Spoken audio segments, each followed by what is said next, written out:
It is 10:01. Good morning from the Circus Sports at the Mint Kentucky Downs 104.5 The Zone studio. I'm Lucas Panzica. In the college baseball world, the NCAA postseason is set and Tennessee is headed to the Chapel Hill Regional, where they will face North Carolina, VCU, and East Carolina, beginning with the matchup against ECU on Friday morning. Meanwhile, Vanderbilt misses out on the college baseball postseason for the first time in 19 years under Tim Corbin. On the softball side, the Lady Vols swept Georgia over the weekend in Super Regionals to move on to Oklahoma City, another appearance in the Women's College World Series. NBA playoff action last night. The Knicks completed the sweep over the Cleveland Cavaliers, 130-93, the final score, and New York is on to the NBA Finals for the first time since 1999. They'll await the winner out of the West. Tonight, it is Game 5 between Spurs and Thunder in Oklahoma City. Series tied up at 2 games apiece. 7:30 p.m. is the tip-off tonight. In the Stanley Cup Finals yesterday, Sebastian Aho got the game winner in OT as Carolina defeated Montreal 3-2 to take a 2-1 series lead in the Eastern Conference Finals. Tonight in the West, the Avalanche have a chance to sweep the Golden Knights. 8 p.m. is the puck drop in Vegas. Nashville Soccer Club finished out the pre-World Cup break phase of the MLS season with a 2-1 win over NYCFC. They will spend the 7-week-long summer break at the top of the MLS standings. For all your foundation repairs and waterproofing needs, visit USSTN.com. Breaking news at once on your home for the Titans and Vols. This is 104.5 The Zone.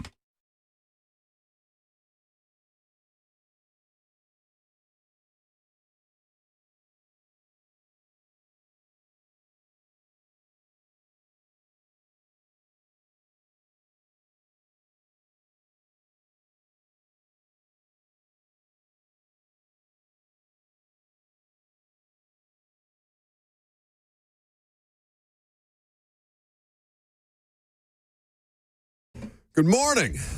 Hope everybody's dried out. Did you row to work today? I was very pleasantly surprised to get ready to leave the house about 30 minutes ago and the rain had finally stopped. I feel, is this what it's like to live in Seattle or London at times? Because this is kind of like depressing to have this constant rain just hanging over everything. We had some nice moments over the Memorial Day weekend. Hope you had a great long weekend. If you got the chance to get away or just hang out at home, whatever you did, we hope you had a safe and fun time. Everybody's back. Are we rested? How do we feel? By the end of the show on Friday, it was literally just me and Carrot Top sitting here staring at each other because the two of you had literally abandoned ship. So it's nice to see that you showed up to work after the long weekend. Oh, no. Oh, no. Oh, we abandoned ship, Lucas. Did you hear that? Oh, Buck had to do his own show. Oh, his namesake. But you had to do your own show? Oh, by yourself? You had to do your own show that you missed entirely on Thursday? Oh, no. What a shame. Yeah, what a sham. You guys can, gang up on me now because by the end of the week, we're going to have a show grudge match. Well, by the end of the week, you're not going to be here either. That's true. You're not going to be here on Friday. So me and Lucas are going to have to grin and bear it as we try to stand being next to each other. Yes. Our beloved alma maters face off in the college baseball regional in Chapel Hill. Tennessee faces ECU. Robert and I have been closely monitoring both baseball teams all season. We have pitching depth charts and rotations and bullpens memorized like the back of our hands. And so we will put that to use, I'm sure, when that 11 a.m. first pitch comes around Friday. Yeah, but look, they're going to try to make this a me versus you thing, Lucas. They are. Yes, and I don't think that we should have to play into these games. Yes. We shouldn't have to, our schools are playing each other. Oh, baseball, we definitely care about that. So I just wanted to say before we got started that everything... Wait, what is that? You think I'm not going to come at you? You think I'm not going to come at your neck? It's over with. This week, 11 o'clock, Friday, East Carolina. Come on. You are well rested. That's the only yelling you're going to get out of me. We just lost him for the rest of the show. That was it. He just gave every ounce of energy that he had. No, we've got Tennessee and ECU on Friday. At 11 o'clock, Big Boss Bert is supposed to work his magic because, yes, I will not be here. And so the two of you, I think, are trying to also worm your way out of the show. You're trying to convince the higher powers. I thought you had some juice. What happened? Are you now juiceless? Are you now the thing that you've accused me of? Have the tables turned? Oh, is Tropicant over there talking about me, Mr. Juiceless? I'm Tropicana, you're Tropicant. Normally you do look like an orange, but today you're fresh squeezed. Yeah, I like that. I like being fresh squeezed. I talked to the powers that be, and they, honestly, when we were talking about it, I brought it up to him. I think, hey, it would be a great thing, not just for the show, but for the audience. They get to go along this ride with me and Lucas. And I decided that the audience shouldn't have to succumb to this game, because I don't want them to have to watch East Carolina dog out Tennessee all day. Oh, 1 pitch, 2 pitch, 3 pitch. It doesn't matter, because ECU, what? It's over with. We're not playing that game because Tennessee would be so sad. We should carry the game, but still work, and you and I just pipe in whenever something happens.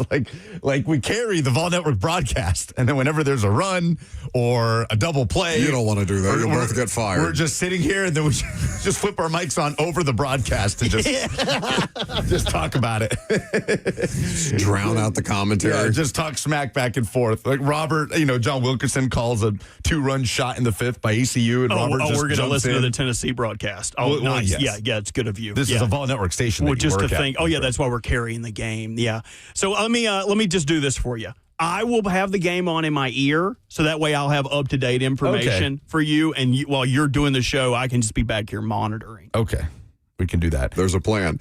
Did either of you watch the Indy 500? I asked you when I came into work today whether at any point either of you would consider going to the Indy 500. I think, for my money, maybe I'm biased. I'm sure I am. But I've been to a number of big sporting events now in my life and professionally. That may still be, I think, the single greatest American sporting spectacle that we have. Like, I would put that up against any other singular sporting event that we do as a country, whether that be the Super Bowl, whether that be the Final Four, whether that be the Kentucky Derby. I mean, I don't know what else, and it's got to be distinctly American, right? So we can't, throw World Cup stuff in here. But if you're talking about, the biggest, grandest spectacle that we do as an American sporting community, what's bigger than the Indy 500? There's 350,000 people on that track. And it's crazy. In terms of tradition and doing it the same way that it's been done for years and years and years, I'm with you. It's right up there, and man. an electric finish. They're one of the best in history, right? Was it the closest finish, literally, in Indy 500 history in the more than 100 years of the Indy 500? Robert, do you have the Fox Sports call? Were you able to find that? It's okay if you weren't, but it's just... Was I able to find it? I don't know. I've been doing this for a long time, buddy. Okay, well, every time I count on you to do something like that, you just stare at me blankly and then lie and say the computer's buffering. Oh, no. Play the call.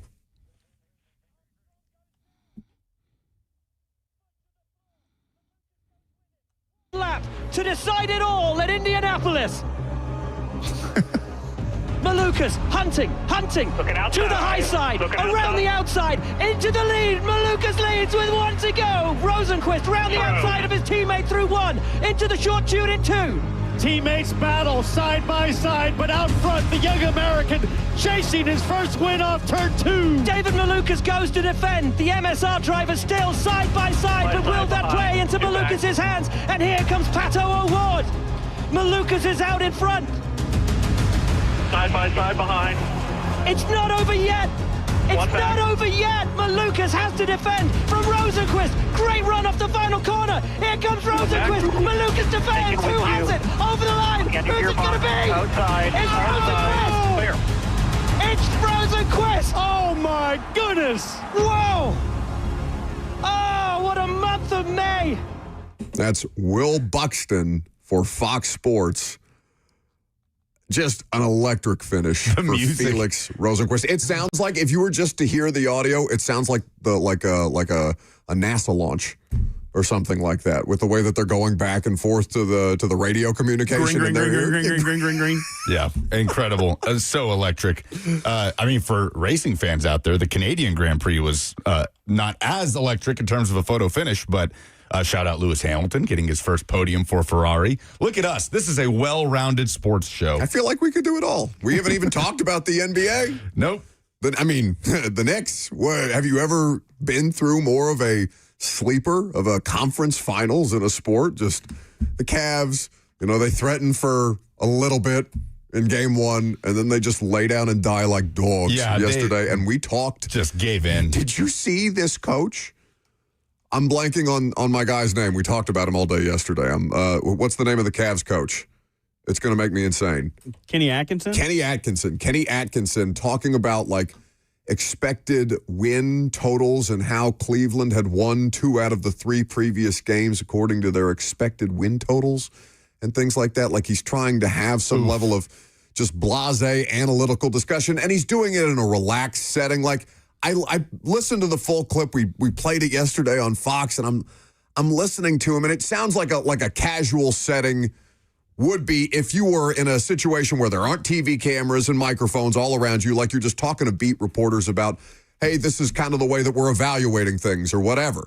But he did it in front of all these television cameras, and now you've got the coach of the Cavs talking about being down 0-3 and being like, yeah, but we won 2 out of 3 according to the box score or the numbers or the spreadsheet, whatever. That's just tough. Ugh. They just handed that game in the first half, man. They got up to like a 5-0 or like a 7-0 run at the start of the game, and that was it. Over. That was it. New York buzzing for its first NBA Finals appearance in the 21st century. Still waiting on the winner between Spurs and Thunder. So that game 5 is tonight with the series tied at 2.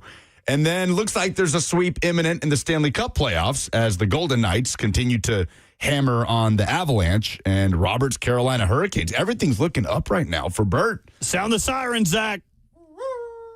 You sound like a dog. You sound like a dog that just got hit by a car or something like that. No, but not even that. Like just a whimper, just or maybe it's fading at the end, like a dying dog. Nah, it's like the dog in the memes that are like, I would never bark for a woman, and then it's but Dua Lipa asked me to bark, and it's like the hound, like.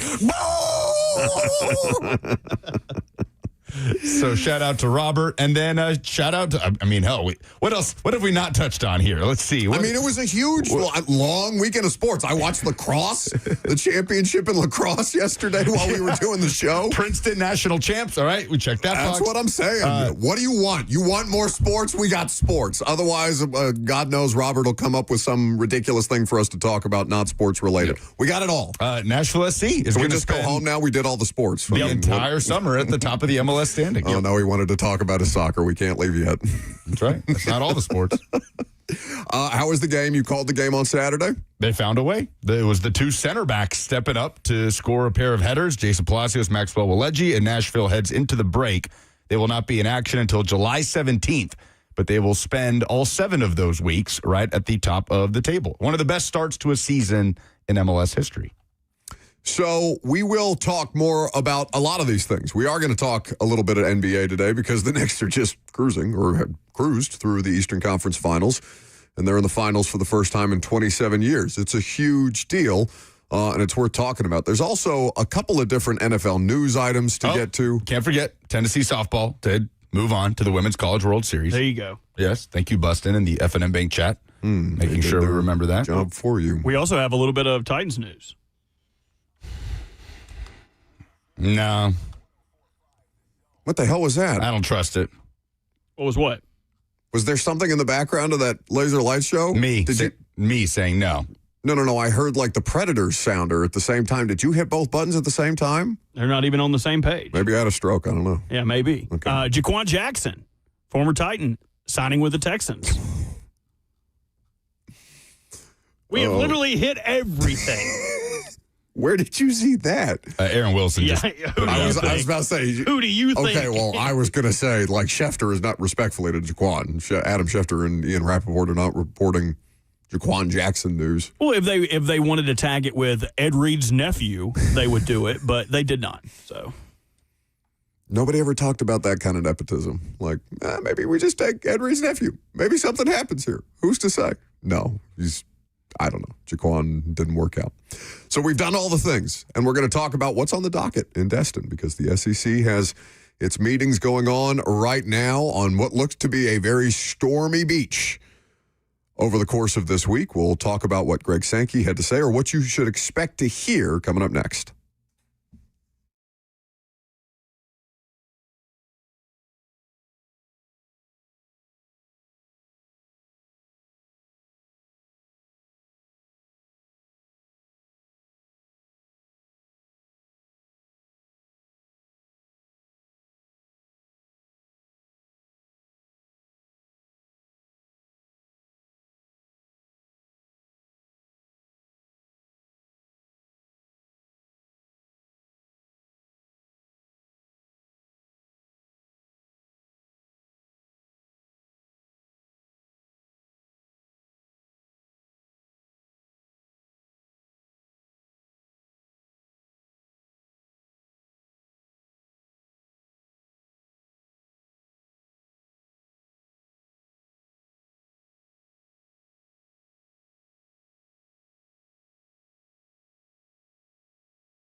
Welcome back to the show, fueled by Hattie B's Hot Chicken. Tell me all the way you need me. I'm not. It's going to be just like Tennessee baseball on Friday. They're going to come and then they're going to go. Do you want to continue? I wasn't doing anything. Okay. Nobody's derailing the show but you. So, SEC meetings taking place in Destin. You have a number of different things to watch for, right? Greg Sankey has already spoken. I'm sure many people who are paying attention to this stuff. Well, you tell me, all right, person who would skip school for National Signing Day. Is SEC meetings something that is very closely followed by SEC people during the offseason? Like, I know there are larger themes. Obviously, the college football playoff is very much in the discussion, the expansion of the college football playoff, the cross-conference conversations going on, especially between the SEC and the Big Ten. But, like, is the average SEC fan glued to this?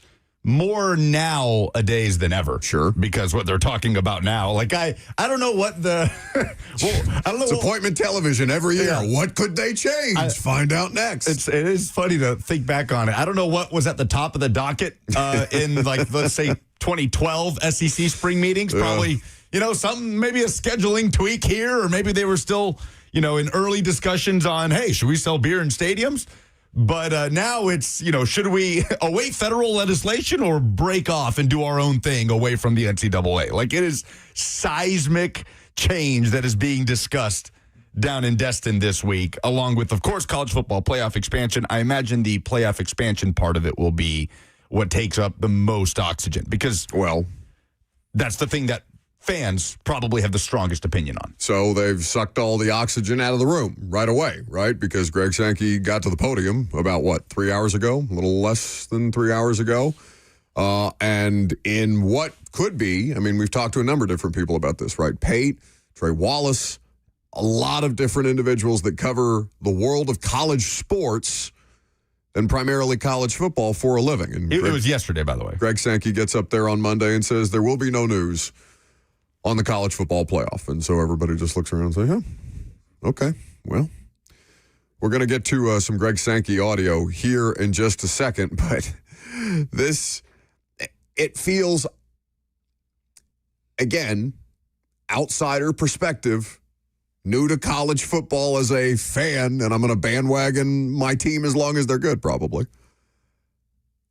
Everything around this sport feels like it's just kind of a constant, like, okay, there's a new fire here, and there's 3 more fires there, and we're going to create a solution here, but it's also going to cause additional problems there. Like, everything seems to be so reactive right now in the world of collegiate athletics, especially where there are so many different issues to resolve, and we seem to be outsized or have an outsized level of focus on the need for an ever-expanding college football playoff. Like, I feel like the priorities are off here for what people are interested in. And you're right, there's interest, which is why they're going to do this, because they're going to make more money, versus the things that are actually, again, to steal a Vrabelism, Ron Rivera-ism, interesting versus important.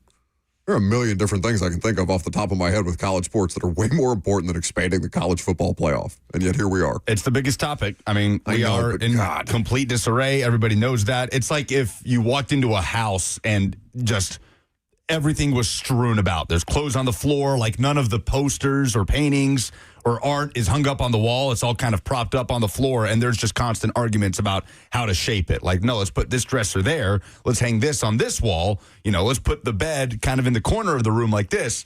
But it's just a constant churn of debate on how to set it up, how to put up walls, and where to organize certain aspects of the sport and what direction to head in. And we're all over the place with it. What we do know in terms of expansion is every power conference outside of the SEC wants 24.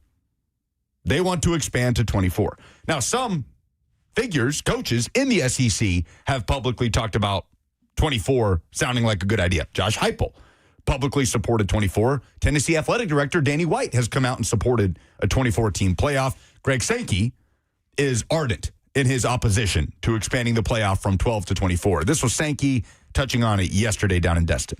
We've used examples from professional sports. When professional sports have added to their postseason, it's always been a small adjustment. 4-12 was monumental, but I think it was justifiable. And you want to be careful about how far you go. And that's understanding the competitive impacts. And maybe you bring more teams into the conversation, and you make a judgment, because that's what I think you'd have to do, that, hey, a game that may not have that same type of leverage, if you will, or that same type of value because both teams could be in, that's minimal, but the ability to bring more teams into the conversation that would have been out creates value in the regular season.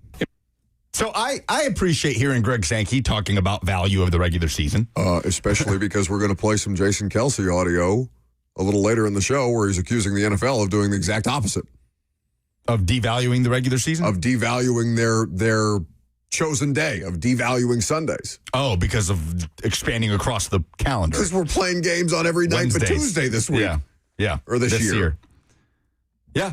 I mean, that's fair. I think the NFL has devalued certainly the Sunday that follows Thanksgiving with the amount of games happening on Wednesday, Thursday, Friday. Well, the problem is they haven't devalued it. They've made it more valuable than it's ever been. But the problem is, and we'll talk about this later in more detail, we'll stick with the SEC for now. The problem for the NFL is their product is worse, but they continue to print money over it. Yeah. That's a fair way to put it. The product itself has felt watered down at times, but yeah, certainly the value is not Value's a still concern there. right now for the National Fox. Football League. They're sweating it. But the value of the regular season in college football has unquestionably decreased, right? This was a sport completely defined by the regular season for the majority of all of our lives for generation after generation. And it has shifted towards leaning more into the postseason. I think most college football fans and figures would like to land in a place where we can do both, where the regular season still feels valuable while the postseason will ultimately decide the champion. I feel like we're there right now with the 12-team playoff. I think it's this perfect sweet spot of the regular season still carries this level of importance because you are fighting for a playoff spot and you're fighting for seeding, especially in a conference like the SEC or the Big Ten, where if you expand it to 24, it just feels like the stakes of so many of those games will just plummet. And we'll still have rivalries and big crowds and great environments.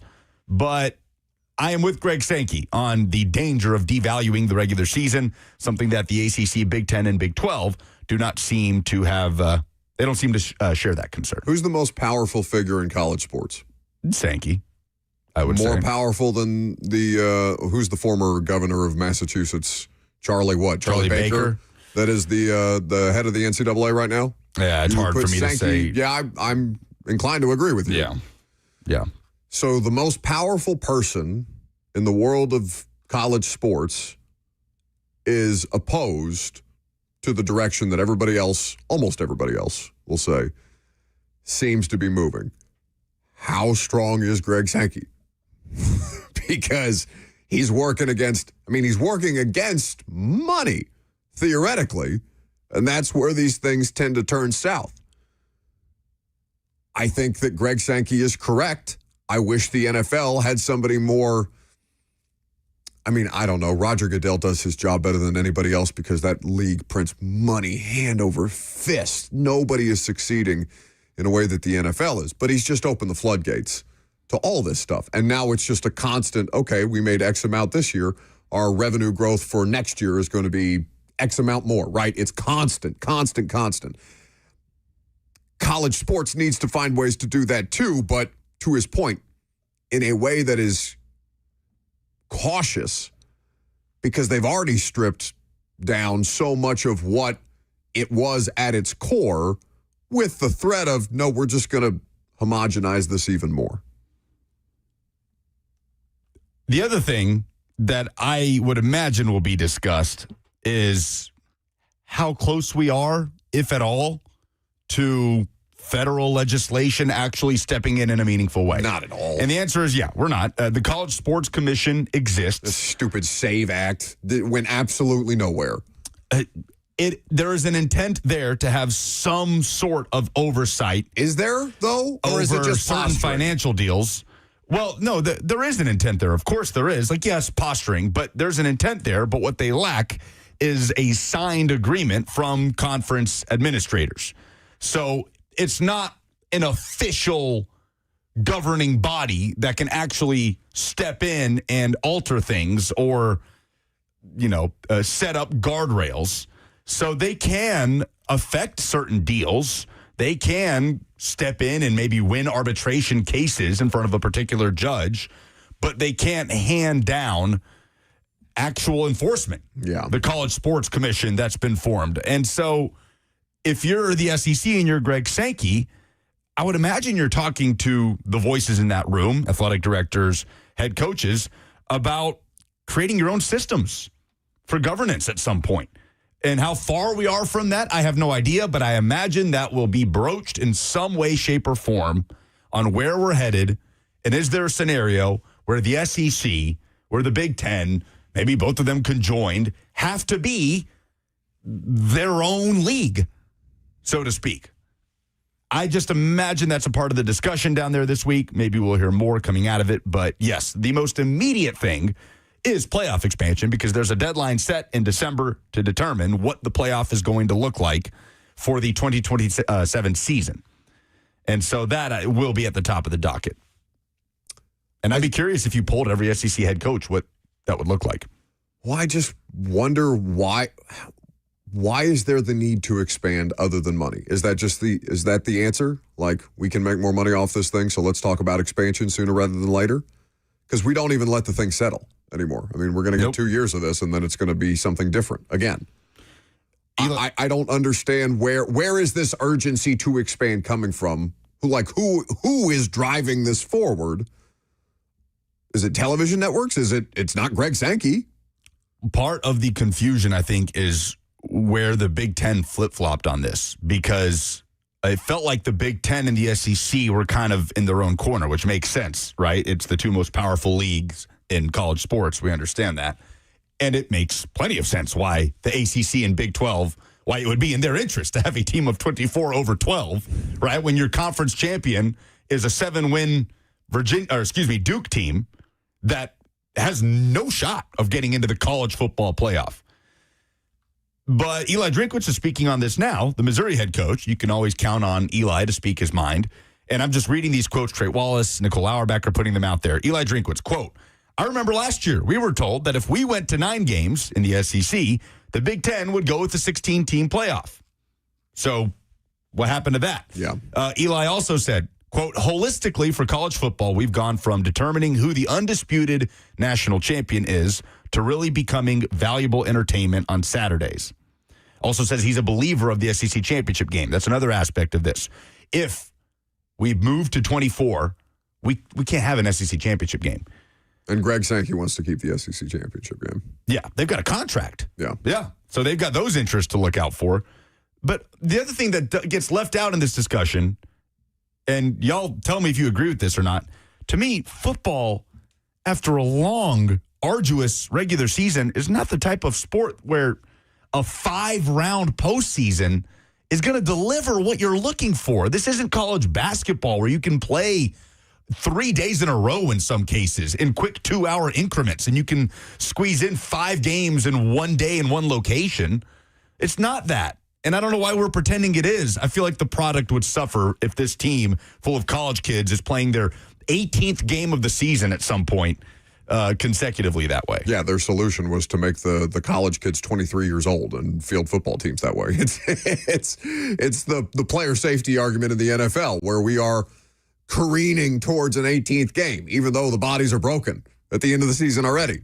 And we're starting 60-plus quarterbacks a season because even the most important position, and you change all the rules, you still can't keep these guys healthy because it's a dangerous and violent sport. And you're talking about now younger athletes where in some cases bodies aren't fully formed, and you're doing the exact same thing. You've turned it into a moneymaker, into just a meat grinder. That's what it is. It's just continuing to churn and churn and churn and churn. And I understand that people don't want to, hear that. And there's a lot of people that will just say, well, that's what the money's for. Okay. But again, at what cost? If you don't like the way that the product is heading, there's also some things to consider as far as, are they doing what's in the best interest of the actual players, coaches, the people who are responsible for fielding the product and making the product something of substance and quality. And almost no major league does that, to the degree that obviously the players would want. No. None. I mean, this is a constant conversation in the NFL. The NBA load management is a constant talking point. Yes. In world soccer, that's a huge talking point. There's too many games. There's too many tournaments. We're asking too much. And it's rinse and repeat, money. Whatever sport you're talking about, and the answer is money. Brett McMurphy just minutes ago tweeted this, that 9 of 14 SEC athletic directors that responded to a poll by On3 Sports say they want more than a 16-team college football playoff, which directly opposes what Greg Sankey is saying. 16 is his personal preference. Said if we're going to expand, let's go to 16. Let's not double the number in one fell swoop. So there could be some, consternation, some debate happening down in Destin this week. 615-737-1045 is the number. What would you prefer, a 16-team or a 24-team college football playoff, as we have to have some level of decision? Put it to a poll. We have, in fact. I did the polls. Everybody on their game today. Everybody talking about all of the sports. We did the polls. Everybody showed up largely on time. Off to a hot start. We'll see how long it lasts throughout the course of the show. 615-737-1045. Do you have a preference? Do you care about the administrative stuff, or are you just in the category of, I'll just watch the football, whatever. Put the football on and I'll watch the football? Because I do think we have an interest in this because this also impacts what we do. So it's an outsized level of interest. I do think that when you're talking about the college football playoff, people do tend to have stronger opinions about the bureaucratic process that gets us to whatever the product's going to end up being, more so than maybe the NFL, the NBA, or other sports. Yeah, of course. Of course, college sports fans are involved in these discussions on the day-to-day. Well, they're not involved in the discussions. You know Otherwise, what I mean. These things would be done in a better fashion. Amongst themselves. Yes. But it's just this constant, it's such a fatiguing thing year over year over year. The constant lack of any clue, any iota of an idea of where we're headed with this thing long term is fatiguing to me as a college sports fan. I just want to know what the sport's going to look like for the next 10 years, and I've wanted that for the last 5 years. It'll never happen. I mean, it's infuriating. It's going to be 2047, and we're going to be talking about deadline coming up December 1st to decide if we want to expand to 48. We're going to expand to 48. Commissioner, I don't know. Think of who's the future commissioner of the SEC. Pate. No, well, then we're not having those discussions if Pate's up there. Eli Drinkwitz. Yeah. Derek Dooley. My God. Did he win? Did he win? Did he win his election? I did not pay attention. Or is that not coming up? That's for midterms, right? Well, aren't midterms? Some states have had midterms. I don't know if everybody's had midterms. We're showing our ignorance of the political process. Dooley is running for U.S. Senate in Georgia's upcoming midterm elections. Oh, man, I can't wait to see if he wins. What do we have to give away for no?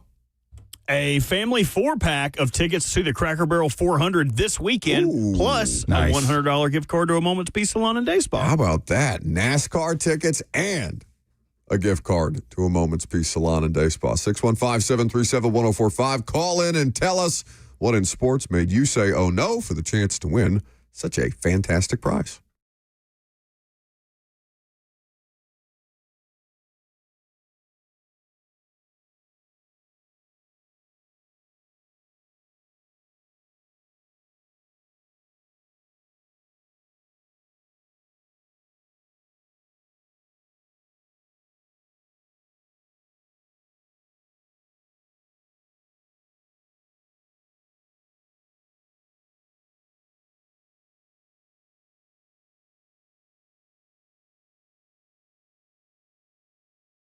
It is a dark, somewhat rainy day in Middle Tennessee. What better way to cozy up for lunch than with some Hattie B's hot chicken? Whether you're delivering it to the office on your lunch break, whether you want to pick up on the road and just bring it back to your house or office, or you want to go and dine in at any one of Hattie B's Middle Tennessee locations. We're talking about the Factory in Franklin, Melrose, Midtown, Broadway, West Nashville over on Charlotte, and coming soon to Gallatin Ave in East Nashville. I am seeing the progress every day I drive by it. Some cool things are in store at that location, so stay tuned. Download the Hattie B's app today. You get a free dessert Just for downloading the app, you can start to stack those rewards.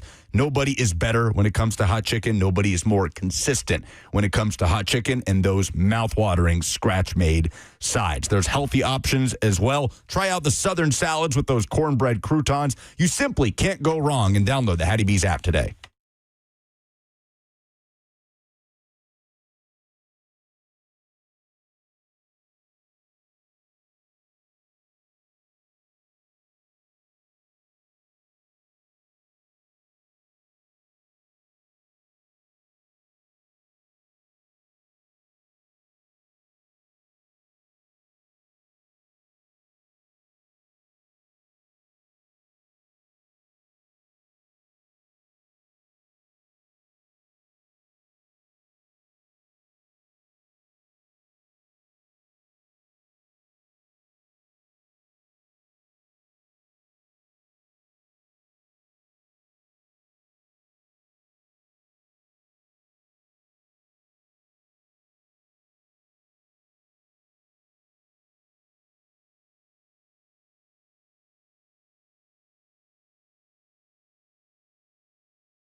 We got NASCAR tickets. Cracker Barrel 400 coming up this weekend. We also got a $100 gift card to a Moment's Peace Salon and Day Spa. If you call in 615-737-1045 and tell us what in sports made you say, oh, no, this was nobody's submission, but you, Lucas, were in disbelief when I told you that on May the 20th, Nolan Smith, former Georgia linebacker, was arrested for driving 135 miles an hour in his car in Georgia. Oh, as soon as you get in those state lines. What are we doing?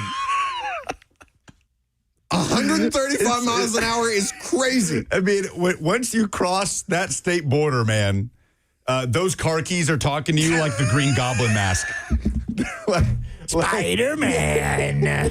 What are you doing? Just those roads are beckoning. Oh my goodness. It's just a bit at this point. I just think it's a bit that they're all just perpetuating. It can't possibly be. It's just a ridiculous situation. I've never seen anything like it in my life. Anyway, it's not any of our oh no submission, though it is an oh no situation. My oh no is Will Levis. What did he do? Well, he didn't do anything. That's the thing, okay? Do you have the audio of his mom talking about the leaked sex tape? I didn't pull it because it was so dry, but I can find it. It's okay. We don't have to.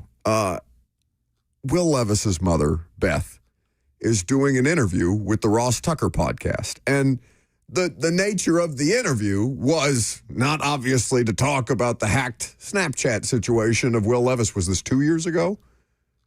I think so. I think it was 2 years ago. We didn't really.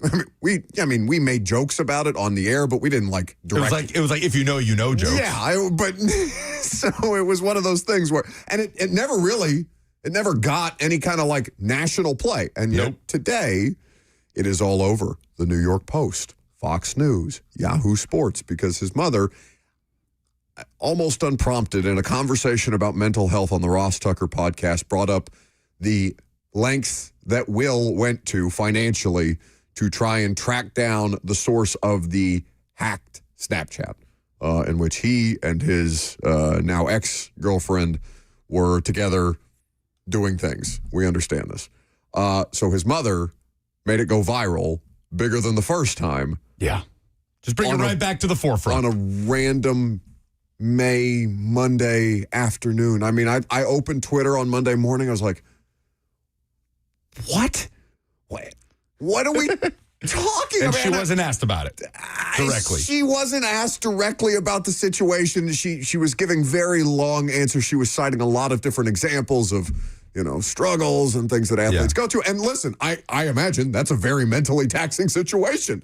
I would never want to call my parents and be like, hey, my Snapchat got hacked. There's going to be some stuff out there that you may not have seen since the last time you changed my diapers or something like that. You know what I mean? Like, it's a very uncomfortable conversation. God bless them for being willing to be comfortably open about it. And reminding everybody about it. Yeah. Yes. Yeah. I'm sure when Will opened his Twitter the other day, he was like, thanks, Mom. That's such a weird thing for your mom to be talking about either way. I get it. It would be, again, an example of going through something. Yeah, it's tough. But God bless him. I mean, he just can't stop having situations that he directly causes or that happen around him at every turn. I don't want to say that I feel sorry for him because, I don't think that he's an individual that's looking for pity, but he's just kind of a disaster. There's just disaster around him at every turn. And I feel bad. He didn't deserve, nobody deserves. That's just a random Monday. Wake up, open Twitter. What the? I mean, my God. Oh, it's not funny, but the funniest part about what she said was, oh, yeah, they did a great job scrubbing it off the internet, but if it's on the internet, it's never gone, so it's still up in some places. And it's like, gives the weirdos more reason to seek it out. Oh, let's go search it up. What was her name again? What are we doing? Yeah. That's so tough. bad. That's tough. Oh, no. What made me say, oh no, is the weather in Destin this week as the powers that be in the Southeastern Conference gather together. And it's like NFL owners meetings, right? It's in the middle of the offseason. You go to a beautiful location. You bring your family, unless you're Mike Vrabel, and you have a great week. Yes, you do some business, but you also get to kick back and enjoy the beautiful weather and the resort and the beaches, wherever you are. Destin is a disaster this week. It is storming all week long, including right now. Flood watch is on in Destin. Hope everybody down there is staying very safe. And I'm sure many folks from Nashville were down there in that area during Memorial Day weekend. But I saw a video that Brett McMurphy of On3 Sports posted from, I guess, the balcony of his room, where he's zooming in on Paul Feinbaum's ESPN tent, which is set up basically by the pool outside the resort with the ocean in the background, getting ripped to shreds by the wind, just scattered all over the place. I hope it's not an omen for the state of college athletics. Hey, Ray, real quick, easy for me to say. Did you guys see this Centennial High School graduation thing? Oh, that's what I should have done. This was insane. I thought it was fake. No, this was insane. What, making kids sit through the rain? Have you ever ever seen anything like this in your we life? need to stop babying these kids. Brother, They had to sit through. You know, people in 2020, back in my day, we didn't even get graduation. You didn't graduate in 2020. Well, okay, yeah, I didn't. But You graduated in 2015. I was salutatorian.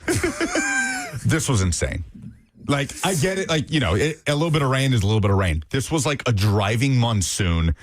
And these kids are just forced to sit out there on the football field. What are we talking about? It's a life lesson. Weather the storm. Yeah. It's not always going to be bad, but sometimes you're going to have to persevere for a piece of paper. What are you willing to do for a piece of paper? It would be better if it was a life lesson and they were doing that. Like, you kids need to learn how to deal with adversity. It looked like some form of punishment that you would come up in a movie. Like, did you guys ever read a series of unfortunate events? Oh, man. Like, it sounds like something out of Lemony those Snicket. Lemony Snicket books or That's so something like great. that. Whoever is responsible for that should be fired, hired, and then fired again. Real quick, for those who don't know, Centennial High School in Franklin held their graduation over the weekend outside on the football field and decided to go through with it, thinking that the weather would pass through pretty quickly or whatever it might be. It was a torrential downpour, as many of you know. A monsoon. And these kids are just out there just sitting there, having to just take it, just getting eating it. doused. They I shouldn't laugh. It's awful. apparently wouldn't move inside the gym because there were too many and they wouldn't fit inside of their gym. Go home. But parents were furious. There was lightning in the area, like all of the things.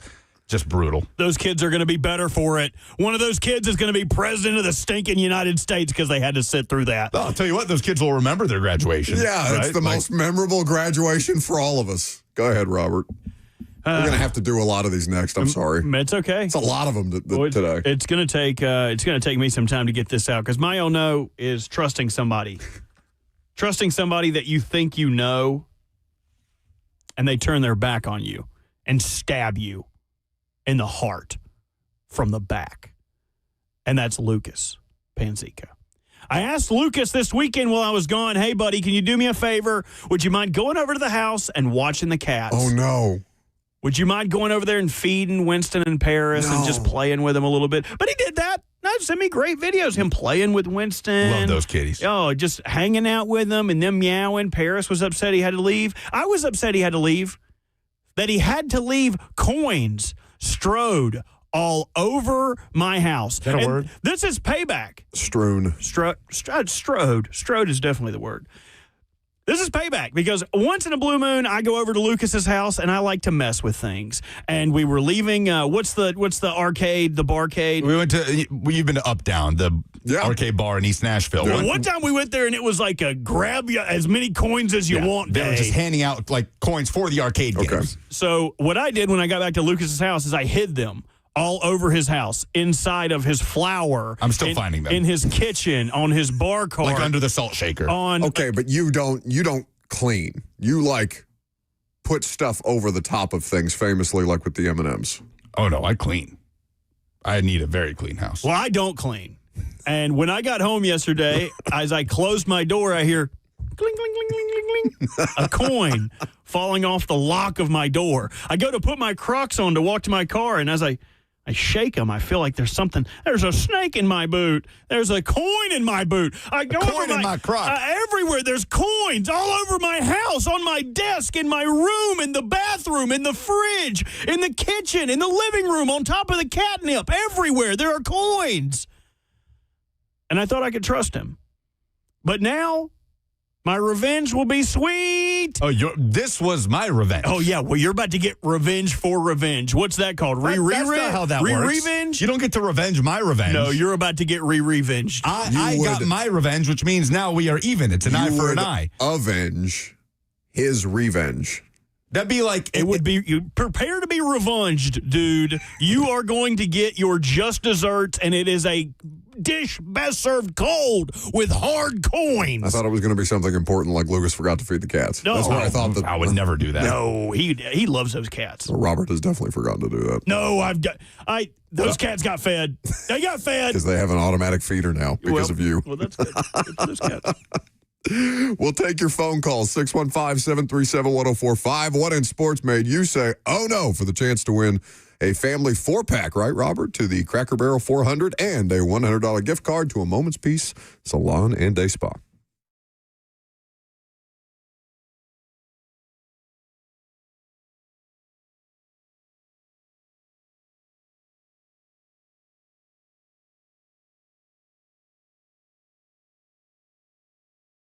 The guaranteed offer is the simplest, least stressful way to sell your home.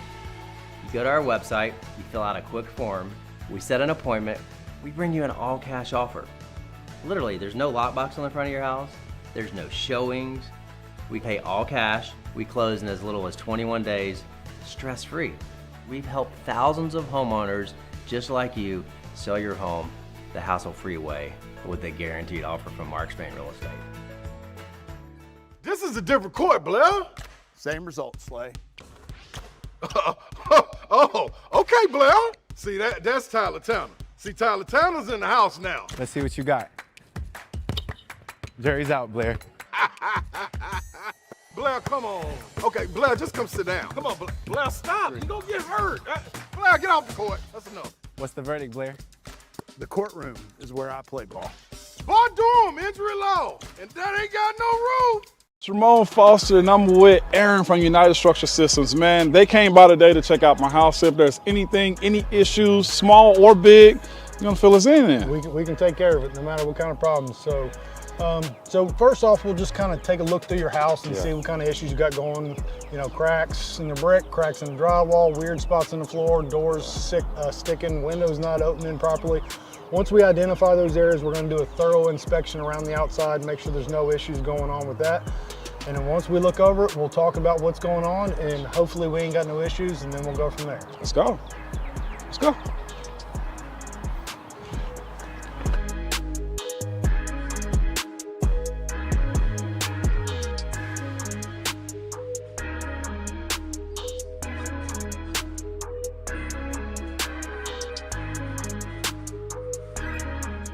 Ms. Foster, so we have looked at the issues that you brought up. We had the drywall in the attic up here above your bonus or your garage. You had some doors sticking. I did. Going in your bathroom. So we've inspected all that. We don't see any major structural concerns. So you're going to be one of our lucky good news customers today. There is some minor deflection there. That's not an uncommon thing. As any house is built, it's its biggest and its strongest the day that it's born. Gotcha. Right? And from that point, it just gets older, just like us. We ain't hopping up out of bed, taking off down the hallway, running upstairs anymore. Not protecting quarterbacks anymore. No. Opening up late. We're done. Your guard ain't there no more. Okay, so, I got you. So it just happens. It gets a little older and it starts to deflect. Now, there are some things we can do to kind of help adjust those doors, mainly adjusting in the door, which we don't necessarily do, and maybe doing some light shimming in the crawl space down there to address those sticking doors. But for now, no major issues there. We did talk about the grading in the back and some issues that we can take care of back there for you. But that's pretty much up in a nutshell. No big issues and you're good to go. So. Awesome. So again, the way you deal with United Structure Systems is it's upfront, it's honest, and now I can sleep peacefully at night, okay?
.11:02, good morning from the Circus Sports at the Mint Kentucky Downs studio. I'm Lucas Panzica. Regionals are set in the NCAA baseball postseason. Tennessee is headed to the Chapel Hill Regional to face North Carolina, VCU, and East Carolina. It begins Friday morning against ECU.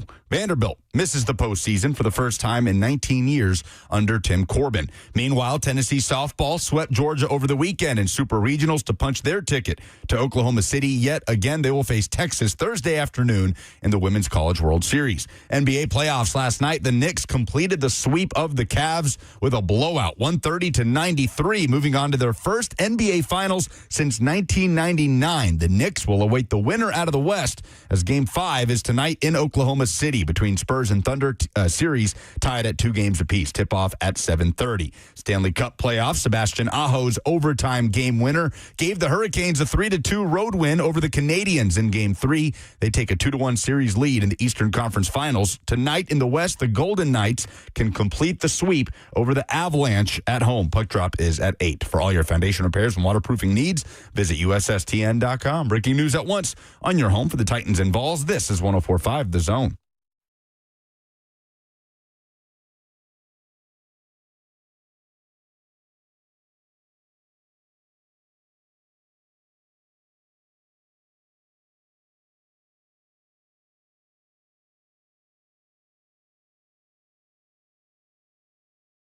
Got a little bit of oh no carryover. We've got 4 tickets to the NASCAR race coming up this weekend. Cracker Barrel 400. Great time. I went last year.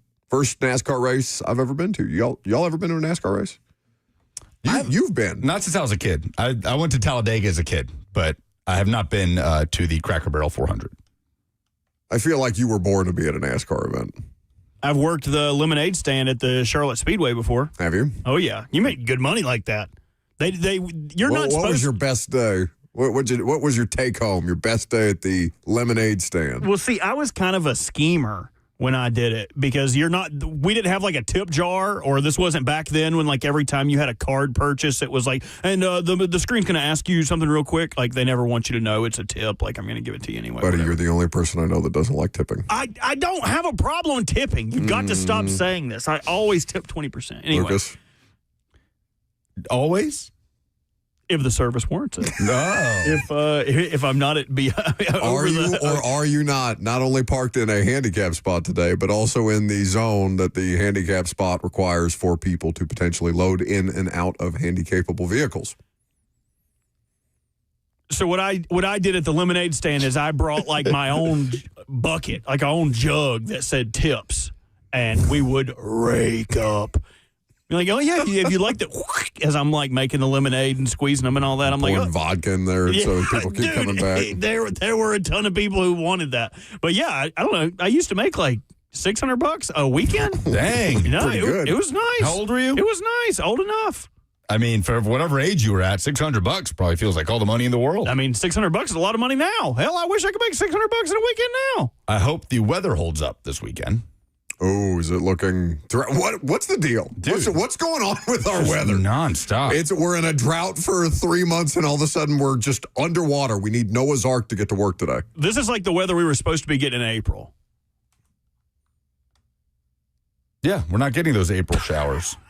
He's the one that's like, I hope the weather hold up, and you'll engage with that. But then I bring up the real meteorologist's point of view.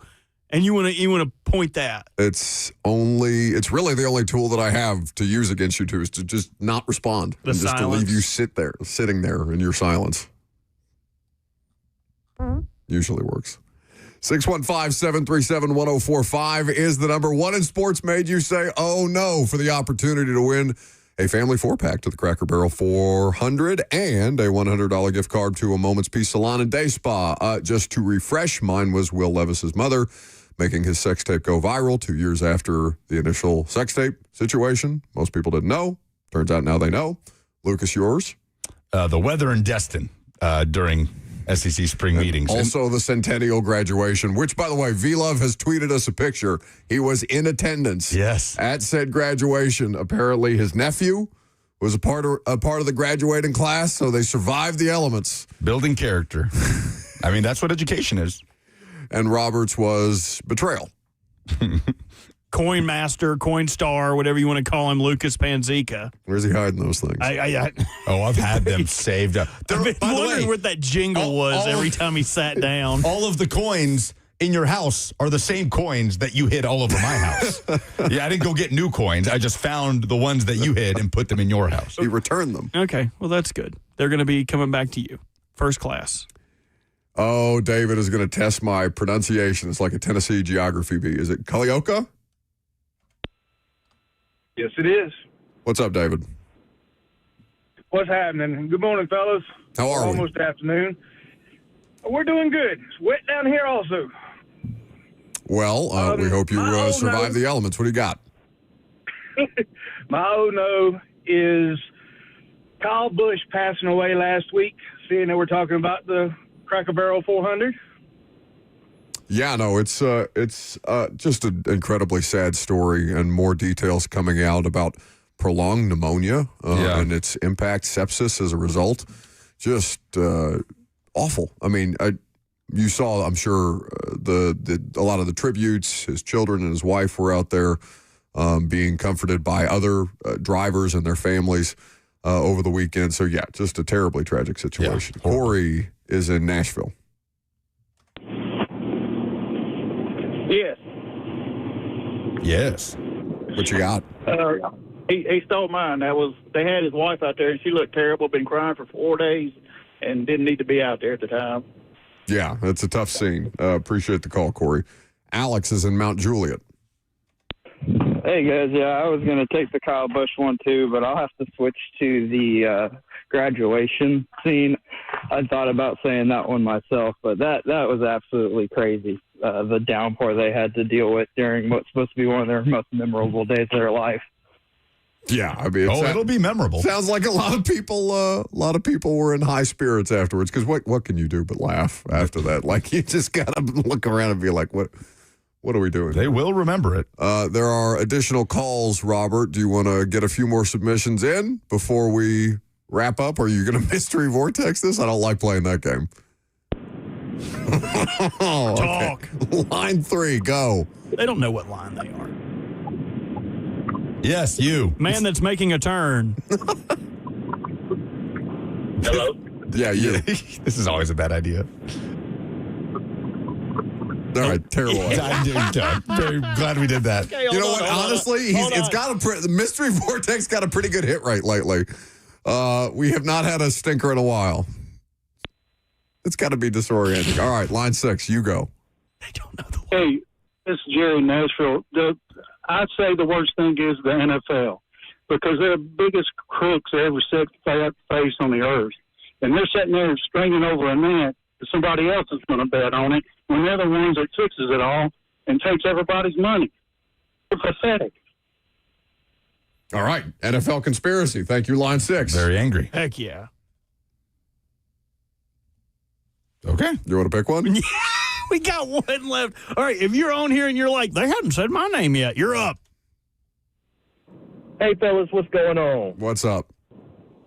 I just wanted to call in my oh-no for the week. The New York Knicks have been 11-0 since Danhausen has lifted his curse. And I just want to say, oh, no, that our sports are now in the hands of a very nice, very evil demon. Yes, line 5. Well done. New York City, you listen to me. If you're near a convenience store right now, any type of 24-hour store, go into the store right now and put your hand in the cash register for no reason. Their money is your money as of right now. Oh, no. All right, line 5 wins. Heck yeah. Mystery Vortex for the win. Vortex wins. Man, New York is just buzzing, hopping, man. It looks so cool. It looks so awesome. I genuinely feel for our producer Zach back there, who moved down from New York as a Knicks fan, and as soon as he gets to Nashville is when the Knicks decide to finally make that leap. So I think our guys got some FOMO back there. Look at me, looks sad. I think that's just his body language FOMO. in general. It's FOMO. Just always kind of slumped over. What'd you call him the other day? A puppy dog? No. Like a little puppy dog back there. No, I feel for the guy. Somebody said I asked Danhausen to uncurse the Titans. You need to. Get that dude's on Some it. powerful magic. The Knicks are a wagon. And It's a little bit like the Patriots, though. Do you notice this? I mean, I don't know how much you've paid attention to this series, to any of these series, but they beat the Hawks, they were fine. The Hawks were a fine basketball team, a middling replacement level playoff caliber basketball team. And they beat the Hawks. They got down. They were in a closer series with the Hawks than they've been in any of these games. And since then, to the caller's point, they've won 11 straight. The Sixers were not a good basketball team. Embiid gave them one night. They got close again in game 2. It wasn't enough in either game. And so the Knicks advance. And then with this Cavs team, man, I just... Game 1, half of game 1 was hit. I mean, okay. Almost, I would say 3.5 quarters of game 1. Maybe not half of game 1. 3.5 quarters of game 1 before the Cavs collapsed or while the Cavs collapsed en route to the Knicks coming back from down 22. It's just, they've just been playing a bunch of nobodies. Nobody really thought that any of those teams was championship caliber, and whoever they get between the Spurs and the Thunder, they're going to be underdogs against the Spurs or the Thunder, whoever advances out of the West, right? We feel pretty confident about that. I would agree with that. Yeah, Thunder are 4.5-point favorites tonight over the Spurs. Game is in Oklahoma City, as both are looking to take a 3-2 lead. The chat is pointing out the Knicks have been on the rise for the past few years. No, that's for sure. That's maybe not the implication that I was going for there. I mean, the path to the finals reminds me of this year's Patriots team. The Patriots were more of a fluke situation in this year's Super Bowl than the Knicks were. The Knicks obviously were just in the Eastern Conference Finals. So to the commenter's point, that is maybe not the best comparison, but it feels kind of close to me, the path through the playoffs, the way that we're talking about it. I think they're capable of winning the championship. I mean, it would be an upset no matter who they would beat. If they would beat the defending champion Thunder, it would be an upset. If they were to beat the Spurs, I feel like it would be an upset. It's not just that they've gone through an easier path to the finals. They've won. I mean, they won every game in the Eastern Conference Finals by double digits. Yeah, wasn't close. No matter what. Oh damn! I forgot the Cleveland the coach name again. Kenny Atkinson. Kenny Atkinson says about expected win totals and things like that. Just such poor timing for a quote like that. 615-737-1045. Robert, what do we have next? We have offseason moves by every AFC team. The best and the worst. Yes. I'm Buck Rising. It's 1045 The Zone.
What was the best and worst offseason move by every AFC team? There's an article out on ESPN with thoughts, and we'll zoom right in to the Titans and the rest of the AFC South. Welcome back to the show, fueled by Hattie B's Hot Chicken. Let's see if Bill Barnwell had anything hotter than Hattie B's Hot Chicken to throw out here in this article. So he says that the best signing, have you read it?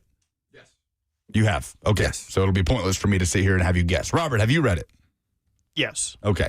He says the best signing the Titans made in the offseason was the cornerback, Cordell Flott, on the 3-year, $45 million deal, formerly of the New York Giants. As we know, it was reported that New York thought they were going to re-sign Flott. Instead, he goes off to sign for Tennessee. Barnwell writes, it was a tale of two sides for the Titans this offseason. I was generally fond of their defensive signings and far less excited about what they did on offense, Carnell Tate aside. We'll get to some of those offensive issues in a moment. He says that has something to do with what he thinks was the worst move by the Titans. But mentions that Flott gave up an 86.2 passer rating in coverage, a solid number. He says Flott allowed minus 0.08 EPA per coverage snap over that span, which is right around where Pat Surtain and Devin Witherspoon were last season.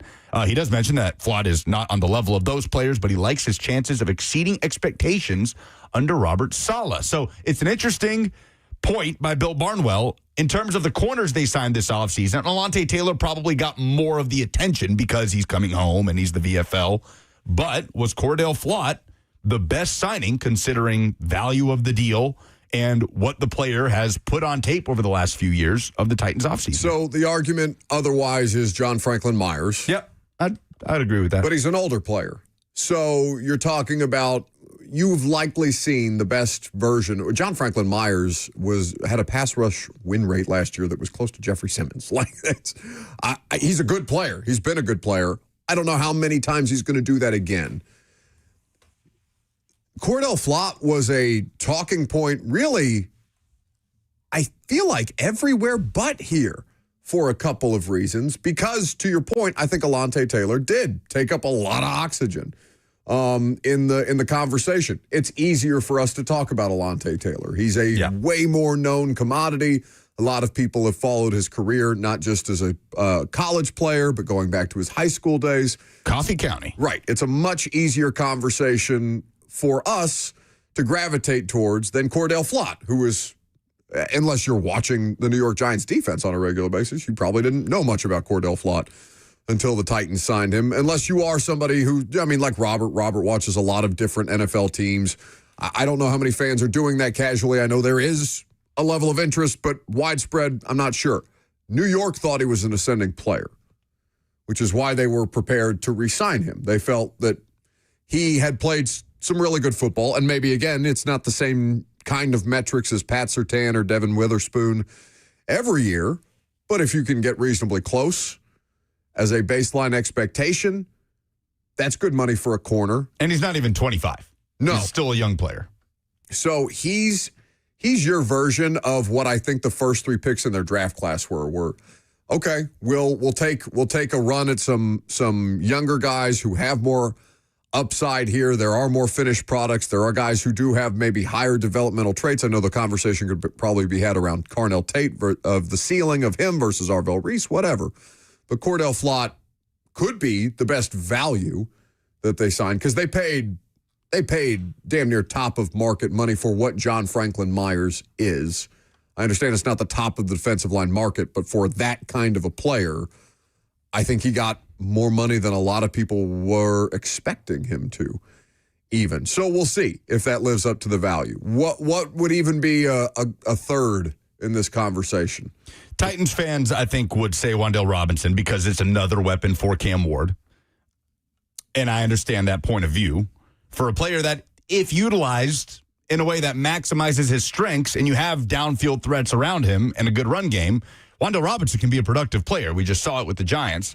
So I would not fault any Titans fan for having that opinion, that it's right up there simply because it's another option, another weapon to help Cam Ward in year two. I'm open to be wrong on this too, but I would expect Titans fans to have higher expectations for Alontae Taylor than they would Cordell Flott. Well, I was going to ask you guys, because Alontae got 3 years, $60 million, total money. Flott got 3 years, $45.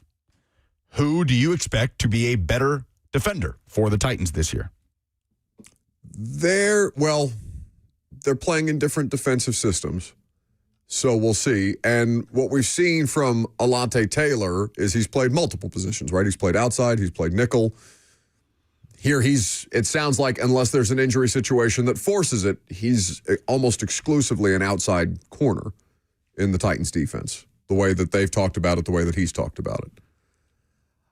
I mean, there's more of a sample size of Alontae Taylor, so I think a lot of people's default would be Alontae Taylor, but I'd probably bet on the younger corner if I'm just doing this objectively. Corner contracts always scare me, but if I'm going to take a risk on one, it's going to be a player like Flott versus they just needed starting corners. Like they didn't have a choice but to go out. Needed bodies. This is not Snead and Awuzie the way it was a couple of years ago. This is like they have no choice but to dip into the corner market, even if that's not necessarily your best year-over-year spend. This year it made the most sense. So I feel like if we're having a conversation about this 3 years down the road after both players' contracts have expired or released or whatever, I feel like we're probably talking more favorably about Flott than we are about Taylor. Okay. Bill Barnwell's worst Titans move of the offseason isn't even one move in particular. It kind of is, but he just says in bold, paying a premium for secondary options on offense. He mentions that the Titans did pretty much that last year, giving Dan Moore Jr. a 4-year, $82 million contract, which we've talked about. I think we would all agree with that premise. And he says what the Titans did this offseason on offense is more subtly worrisome, talking about signing Wan'Dale Robinson, but also giving Daniel Bellinger a 3-year, $24 million deal, and giving Austin Schlottman a 2-year, $7 million deal, and giving Mitch Trubisky a 2-year, $10.5 million deal. He says, how confident can the Titans really be that these players are going to be significantly better than replacement-level players who would have cost something closer to the league minimum? More subtly what? More subtly what? What's the sentence? More subtly? Worrisome? You said worrisome. What is this? What is this, a witch hunt? What is this? That's what you get. No, don't look for me for help. What is this? No, sorry. Is this because I hid coins in your house? I'm looking for the spare change I'm going to pay you for this. No, but if I don't disagree with what he's saying there. He also had to have a best and worst for everybody, so I understand that's probably why he brings this up. The reason that they were okay, in my opinion, going out and getting these guys is because of their experience in the systems that they're going to be running. That's why they were willing to pay a premium for some of these guys that replacement level, sure, you're splitting hairs there. And you have the luxury to overpay for some guys. Well, and who's going to feel better about giving, let's just take Wan'Dale Robinson, because he's probably one of these contracts that could be a talking point, one way or the other. Do you feel more comfortable with, I don't know, who else needed a wide receiver? Let's say Patriots do. Okay, the New England Patriots. Would you feel as good about the Patriots giving Wan'Dale Robinson that contract or Brian Dable giving Wan'Dale Robinson that contract because Brian Dable knows exactly what he can do and he says, to me, that's worth it. To me, that job and what it requires and the amount of different things that it can open up for the rest of my offense. Again, I'm not saying that it's going to age great. I have no idea. He's 5'8". He could be, he's been durable to this point, but that 5'8" is an anomaly in the NFL. Like, that's a scary thing. So, TBD. But if you wanted to go off of the premise of, it's probably more worth it for Brian Dable than it is any other team out there that would pay Wan'Dale Robinson, I think that makes a little more sense, even if it's not maybe the most efficient use of your money, but you have nobody else to pay. And that goes for Daniel Bellinger especially, right? I think a lot of people saw a 3-year, $24 million deal and did a double take. Like, oh, really? He just has to do a job here. They are glorified role players here, okay? Until such time as you get better versions of them in a different system if you have to because of coaching. But you need to be functional. These are NFL starting caliber players, some with better return on investment than others. And I think where it gets nitpicky from Bill Barnwell is he wraps up with this. He says, good organizations develop players at these spots or find more cost-effective solutions. Doing so would have cost the Titans something in the range of $3 or $4 million per year. Instead, they're paying nearly $17 million per season for Bellinger, Schlottmann, and Trubisky, plus incurring the opportunity cost of not finding a young player with more upside than any of the three. And I don't think Barnwell is totally wrong there.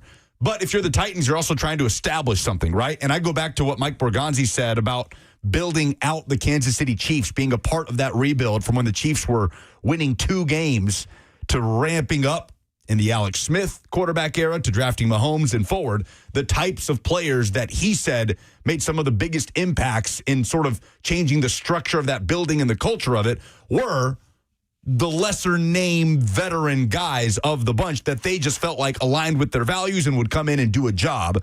And I feel like that's what we're talking about here. Guys that this coaching staff are very familiar with rather than seeking the more cost-effective solution for a lesser-known player that you're not as comfortable with and you have the money to spend. Robert, do you remember Mike DeVito? Oh, do I? Chiefs defensive lineman, wore number 70. That is the kind of player that comes into my mind, like early stage Chiefs when they were starting to get to a place. Like that's the exact kind of player that comes into my mind when you talk about that approach. Or the kind of players that were here with Malarkey when the Titans were climbing out of the basement and getting back to a place of meaningful competitiveness, the Philip Supernaws of the world. Well, Supernaw. Anthony Fasano. I mean, wasn't there one that Borgonzi mentioned that played for him? Fasano. It was Fasano that played. Fasano was one of those guys in Kansas City, too. Yeah. You need more Anthony Fasanos. Many people are saying. Nobody talks about this when you talk about a rebuild. That's what I want to see the ESPN heads talking about and banging the gavel about. More DeVitos and Fasanos is your approach? That's right. More of the paisans. That's how you build an organization. I mean, the other side of it is all of the people that he mentioned there are on short or inexpensive contracts. While they may have paid over for those guys, they're not paying so much over that it's going to hamstring you next year when you go to talk about this. Like Schlottmann is like $7 million. Bellinger is like $8 million a year. It's even less than that. Like it's not a huge financial undertaking to bring these guys in. And Trubisky's making 2 years, $10.5 million, like $5 million a year. That's just backup quarterback money. In my mind. Here's the thing with these exercises that there is some value because I do think it creates a conversation and it makes you critically think about some of the things that these teams do and maybe you have differing opinions. It's okay to poke holes in some of this stuff. It just operates like Bill Barnwell has to do this piece for what? He has to do this piece for all 32 NFL teams. And unless you have just an unbelievable depth of knowledge about all 32 teams, and I would say he probably has an above average knowledge of the league, you can't do this exercise in a vacuum. The Tennessee Titans are a very specific example of what the hell happened here and how did it get so bad over an extended period of time. Like there's 7 million reasons why they look on a granular baseline level, why the hell they look the way that they do, and why an offseason like this was necessary. If not the best, you can't do the best case scenario every time. Robert, it's kind of like to me, and I'm only recently having this realization because I've only recently started doing mock drafts when A to Z started doing those mock draft simulators. You get, a top, let's say a B+ scenario almost every time, no matter how the chips fall, right? You're almost never coming away with a situation that is graded or deemed less than a B+. How often does that actually happen in the NFL? You would take a B+ every time in the NFL. You would be sustainably good to above average every time. It's just not the way that the real world and all the different, just simply luck and circumstances and personal developments and different human characteristics come into play here that can completely turn a thing on its head, one way, rightly or wrongly. It's a really tough exercise to do. I think if you want to have your commentary taken seriously by the people who are actually in these places. Because I look at that and read, oh yeah, like he just doesn't understand the situation fully. I would also feel that way if I saw a team that gave Daniel Bellinger X money and Austin Schlottmann Y money and these kind of things, when I don't realize, oh my God, they just have nothing else. They can't do this unless they do this. How many draft picks they have this year? The Titans? Yeah, 7 or 8. Either way. Yeah. How many new players did they sign in free agency? 24, right? Yeah. They don't have 24 draft picks to be able to get this thing up off the mat in one season. They do have more money than football God to be able to address just basic needs on their roster and make this look like an actual football team for the first time in, 3 years. And that's the worrisome part. It's a weird thing that you do with certain words. It was not like that. All right. It's not what happened. Do you have the audio? I mean, I'm not going to pull that. Why would I do something like that? It's lurking somewhere back there. Looking at some of the other notable best and worst signings that Barnwell named, I guess if we're going to keep it in the AFC South, did you read what he had for the Colts? No, I did not. Who do you think his best signing was for the Colts this offseason? Was it give me a small hint. Was it a re-signing? Oh. I don't know who I would guess on defense. Arden Key. He says the best signing, Arden Key, to a 2-year, $16 million contract. He says GM Chris Ballard has tried to draft and develop edge rushers with limited success. The Colts moved on from the likes of Kwity Paye, Tyquan Lewis this offseason. Latu did take a big step forward last year. They're hoping for a breakthrough season from him, but they needed another edge rusher in the rotation and did not have a first-round pick to get one, a first-round pick. He says landing on Key was a solid move at the right cost. The 30-year-old journeyman has been a consistently solid rotational player on the edge. He has managed double-digit quarterback knockdowns in each of the last 6 seasons on 4 different teams.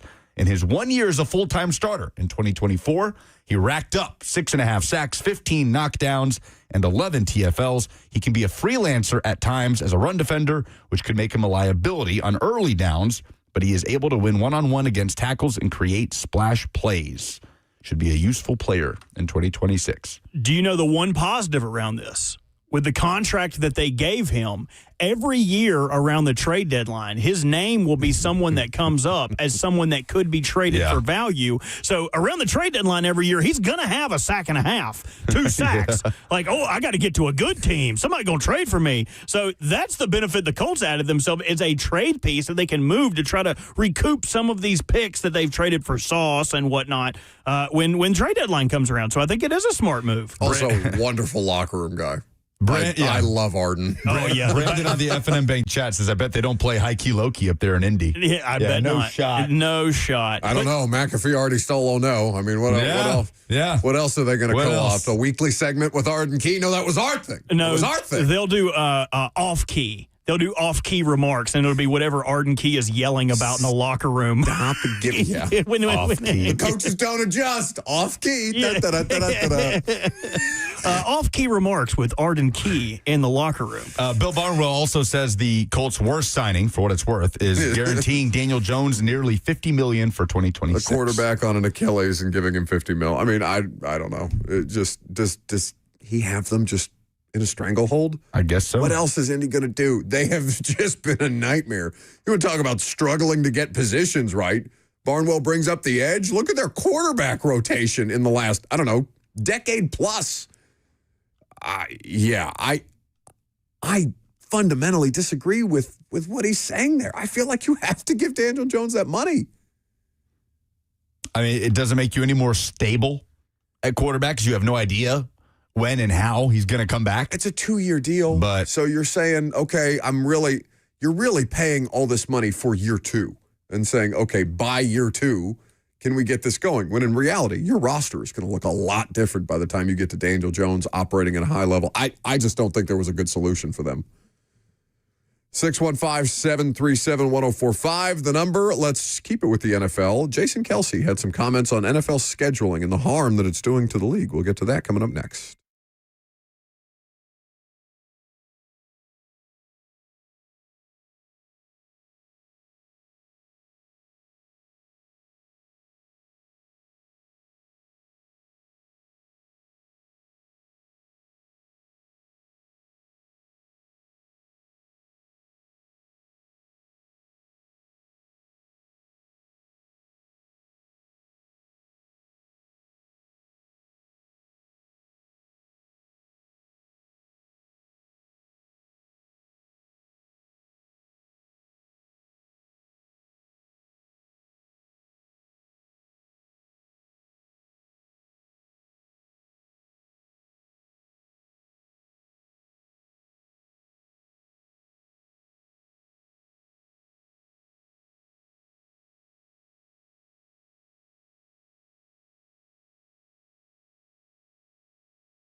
Why don't we do Dua Lipa Day more often? Do a day. Do a day? It's like football practices. It's no longer two-a-days. It's do-a-days. I've just been too lazy to look up another bump music. Every day is do a day. I'm delighted. We need more. We only got, how many songs? There's like 4 Dua Lipa songs. In the system. That's crazy. You're not alleging that she only has 4 songs to listen to, are you? You would hate if that word got back to her. 40 that should be in the system. Oh, no, now that she's listening, don't start. Now, Dua, he was saying earlier, only 4 songs worth listening to. How exactly would word get back to Dua Lipa? Do you think? They have a connection. They'd be talking. Well, I mean, he likes all her pictures, so she has to know he exists. I don't even know if I follow her on Instagram. Sometimes I'll come in there. That's exactly what he tells Megan every time he goes to Toledo. I don't think I follow her on Instagram at all. I don't even think I know. How do you spell that? Oh, no, that was just, I just randomly scrolling like. Oh, I accidentally. Which, by the way, I found out this retweeting feature on Instagram. I have retweeted the dumbest things on accident and never knew about it. Keep ending up on my timeline. Would someone tell me when that happens? Because I went and looked the other day and there was like 20 videos. I was like, I didn't retweet any of this. No, it's you. You're turning into my parents on social media when you attempt to send us funny like AI videos or different things to what is the name of the group chat on Instagram? It's like AI Animal Appreciators or something like that. It is AI Artisanal Animal Appreciators. Yeah, that's right. So instead of sending these things to Lucas and me or Lucas and me independently, you're just retweeting. You're spamming people's timeline with them. Good follow. Robbie_Walsh, ROBBYWALSH on Instagram. It's really not that good of a follow. He just reposts everything that we tag him in. Speaking of diminishing things, Jason Kelce feels that the NFL is diminishing their product by the way that they are scheduling things. Can I hear the rare moment of actual analysis that people have gravitated towards, as far as I can tell on the New Heights podcast, instead of just yucking it up? This is Jason Kelce talking about the NFL schedule. I don't think we're there yet. Sunday is the day of football, right? Outside of going to church in the morning, if you're still religious and you do that, Sunday is like where so many games happen, and that's what you grow up in. You gear your entire week around watching football on Sunday. Yeah. It's an institution at this point, the NFL playing games on Sunday. With every day that we keep adding in there, we're getting away from that just a little bit. And I worry that I think the game got big. One of the reasons it got so popular and big was because all of the game, it was an event. Sunday is the NFL. And everybody set their week apart to tune into their games that were happening on Sunday. And you're watching kind of all of them now take place across Sunday Ticket, right? I worry that we're getting away from that just a little bit by building too many of this. So he's saying what a lot of us have been saying, which is you're just going to spread this thing as thin as you can and maximize the return on the inventory that you can, almost no matter how the product suffers. Do we think the NFL product is a good one, objectively? I don't know how you can argue against it because we all watch it. But do you come away from every single week of NFL football saying that was a good week of NFL football? No, not every weekend. Not every week.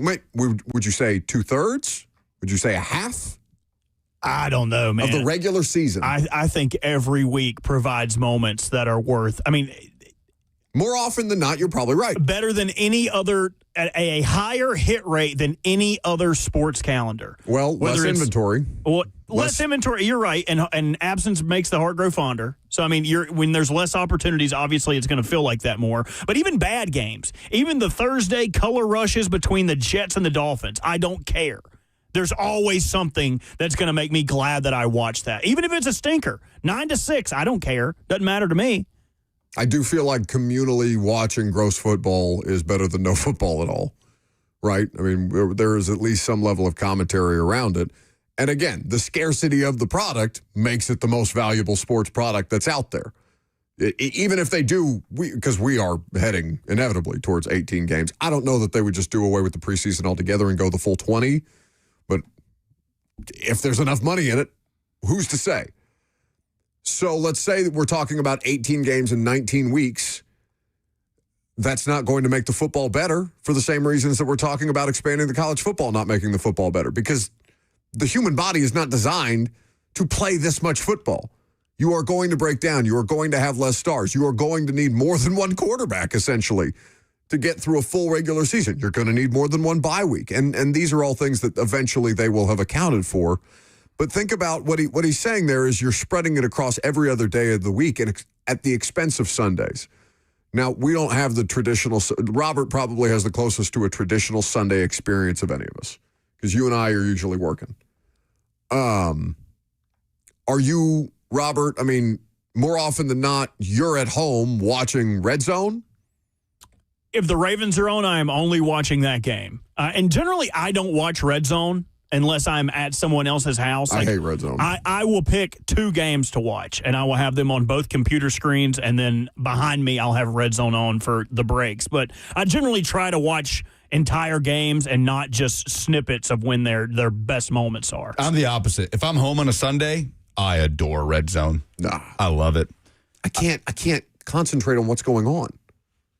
I know, it's kind of what I love about it. It's the chaos of it. But you get to see. Lucas doesn't want to process any of it. Just let the football wash over him. Like I'm not watching the Broncos Steelers game or whatever to get a good idea of which of these two teams is controlling the line of scrimmage and like the nuances of the Broncos. I just care about the narrative of it. If the Steelers and Broncos, if the Steelers are, surprisingly in the race for the AFC North late in the season, I just care about the result of that game and how it impacts the divisional race. And I love watching Red Zone because you get to watch those narratives shape concurrently throughout the course of the day with that whip around coverage. And by the end of it, you feel like you just got a full dose of the noon slate. So I like it for that aspect, but I am, when it comes to just sports in general, like a narrative guy. That's the overarching narratives of the sport is what I want to talk about. Less so like the granular stuff. Like, no, I got to watch every snap of a game so I have a better feel for how this game is going. Not every snap, but like I want to see entire drives. I want to know how you got to the red zone. I want to understand the context behind it. Was it by penalty? Was it because you had an explosive play? Like I need more information to be able to talk. And we have like the condensed versions and YouTube does a good job of putting up like 15 to 17 minute condensed versions of NFL games.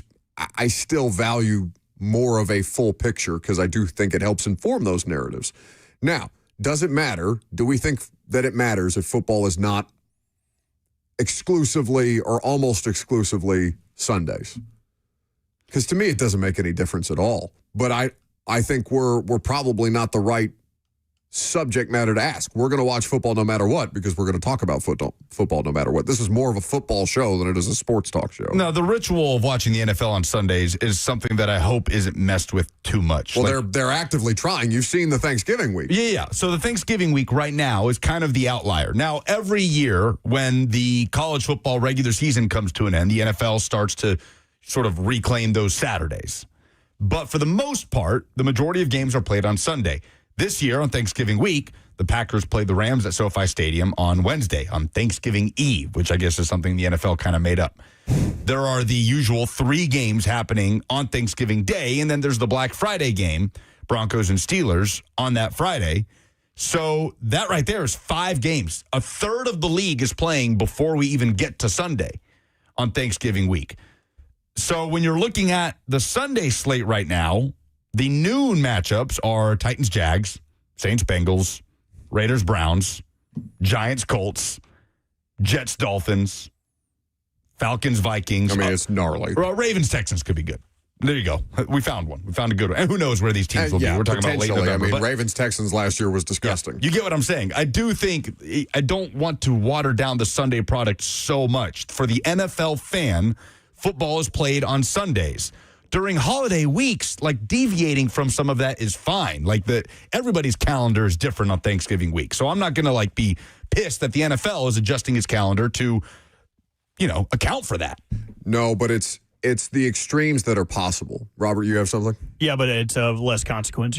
Well, I was just going to at least wrap up my portion of the conversation on this. We were where? What's the Circus Sportsbook? And it was during the Masters week, the lead up to the Masters, And for some reason, one of the TVs in front of us was stuck on what? It was a Marlins-Reds game at 1 o'clock or noon broadcast, noon first pitch. If the NFL gets to a point where all of a sudden we are playing international games in weird day parts during the weekday, like if we expand to the point where the NFL now has some level of daytime programming, a la, maybe it's not possible because baseball has the inventory to do it. You just have to put these games somewhere. But if the NFL gets to that point, then you really are talking about really harming the product and the visibility of it for the purposes of just trying to squeeze as much cash out of it as humanly possible. So Thanksgiving Eve is a thing. It is also known as Blackout Wednesday or Drinksgiving because it is one of the busiest bar days of the entire year. That is true. Black Wednesday, yeah. Black Wednesday? Blackout Wednesday. Yes. Blackout Wednesday. Yeah, but not once you're, I don't know, when do you stop doing Blackout Wednesday with your college buddies? Yeah, but like the point is everybody's schedule is different. For the most part, most Americans are off for Thanksgiving. So many people are back home Wednesday night before Thanksgiving. They're relaxing with family. The TV's on. They're catching up with friends at a bar in their hometown. So the NFL dramatically altering its calendar to play games on Wednesday and Friday during Thanksgiving week is one thing.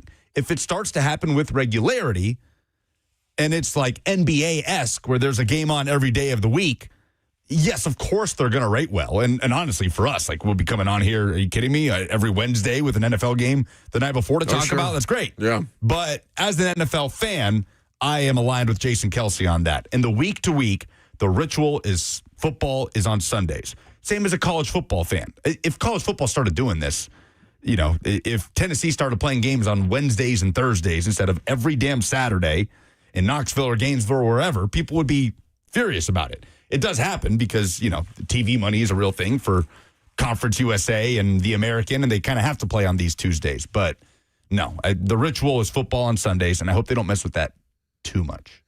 Greg Sankey spoke on playoff expansion, but not in the way that you want him to. We'll talk about it coming up next.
12:04. Good afternoon from the Circus Sports at the Mint Kentucky Downs studio. I'm Lucas Panzica. Regionals are set in stone in the NCAA baseball postseason. Tennessee is headed to the Chapel Hill Regional, where they will face North Carolina, VCU, and ECU. They start Friday morning against East Carolina. Vanderbilt misses the baseball postseason for the first time in 19 years. Meanwhile, Tennessee softball swept Georgia over the weekend in Super Regionals. They punched their ticket to Oklahoma City. They will face Texas Thursday afternoon in the Women's College World Series. NBA playoffs last night. The Knicks completed the sweep of the Cavs with a 130-93 win to move on to their first NBA Finals since 1999. They will await the winner of the West. Game 5 tonight in OKC between Spurs and Thunder. Series tied up at 2. Tip-off at 7:30. Stanley Cup playoffs. Sebastian Aho's overtime game winner gave the Hurricanes a 3-2 road win over Montreal in Game 3, taking a 2-1 series lead in the Eastern Conference Finals. Tonight in the West, the Golden Knights can complete the sweep over the Avalanche. Puck drop at 8 p.m. in Vegas. For all your foundation repairs and waterproofing needs, visit USSTN.com. Breaking news at once on your home for the Titans and Vols. This is 104.5 The Zone.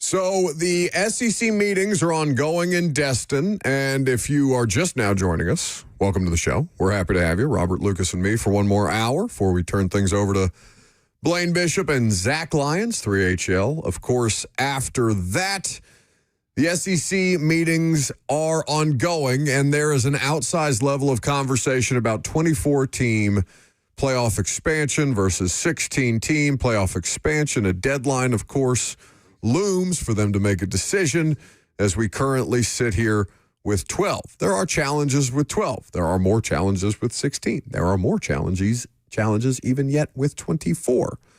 And Greg Sankey, we played audio, Lucas, in the first hour of him speaking about the care that needs to be taken in the process of expansion.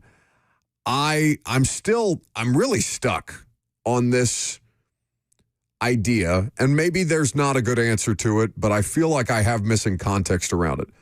When was it decided, as you can remember or recollect as best you can, when was it decided that we needed to expand the playoff? Almost immediately after the initial expansion. Yeah, pretty much. Who decided that? Because I don't have an answer. I ask you this because I don't have an answer to who is. I keep seeing reports about they are trending in this direction. College sports is trending in this direction. I need to know. I feel like I don't have a clear understanding of who is the facilitating force, the primary facilitating force behind this. I don't think anybody really has that answer because I don't know. How can that be? I don't know that there is one primary facilitating force. It is kind of like all of a sudden thing. Everybody's just like, it's just a clucking head thing. Like, I don't know, expansion is coming. Expansion. Wait, why? Who is bringing expansion? Why is it necessary? Who's pushing this forward? Where are you getting this from? Because in all the college football reporting that we have, I feel like I still have a huge misunderstanding about what actually is the driving force behind this other than the nebulous idea of money, which is true. Yeah. But who wants the money? Who's after the money? Who's pushing for this? I mean, I think they're, obviously the TV revenue portion of it.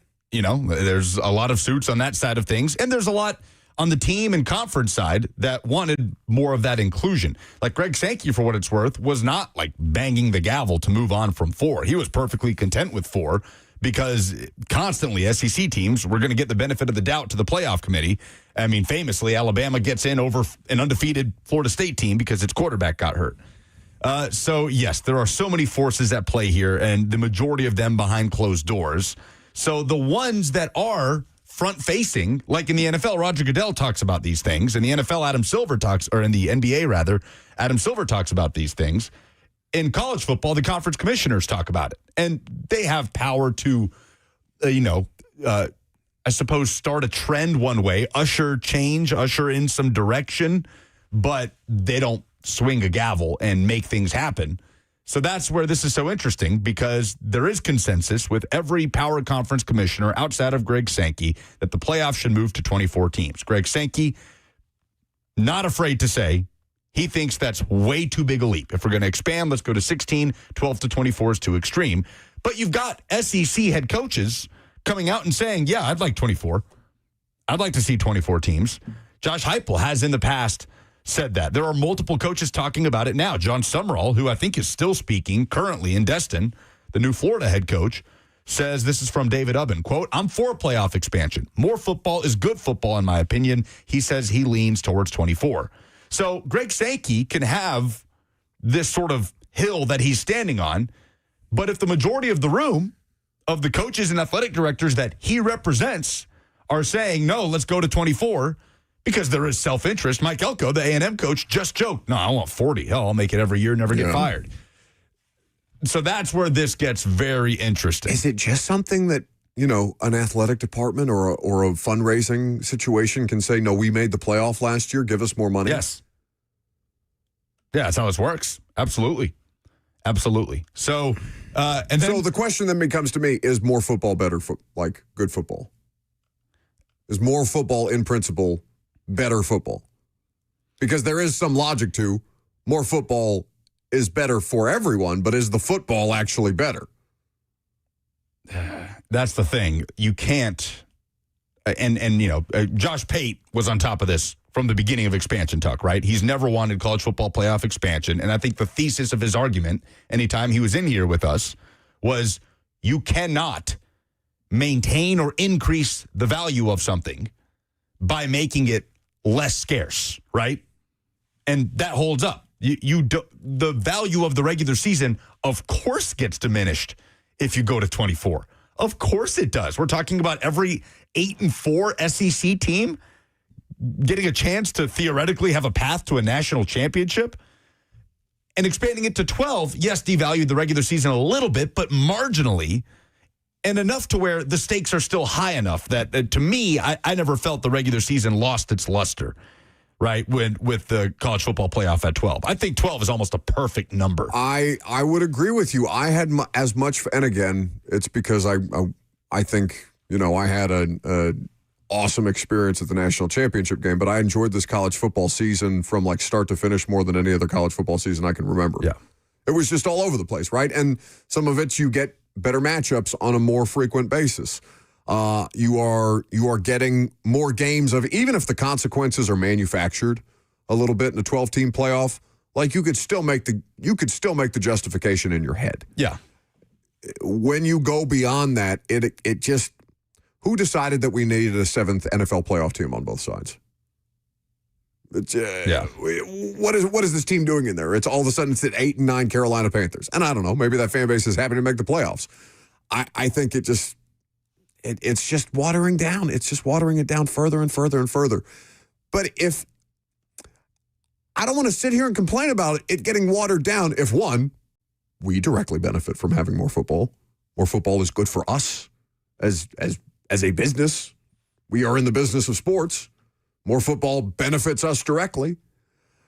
I also think that people may complain about it, but they still watch. So is it really worth complaining about? Like, I don't know what to do other than throw my hands up in the air and be like, okay, they're just going to greed this thing into oblivion.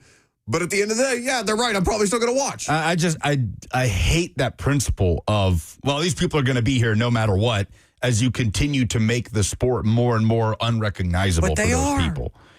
They are, but it's the one constant. Football has beaten live sports, and football in particular have cracked the code on how to keep you guys in one place.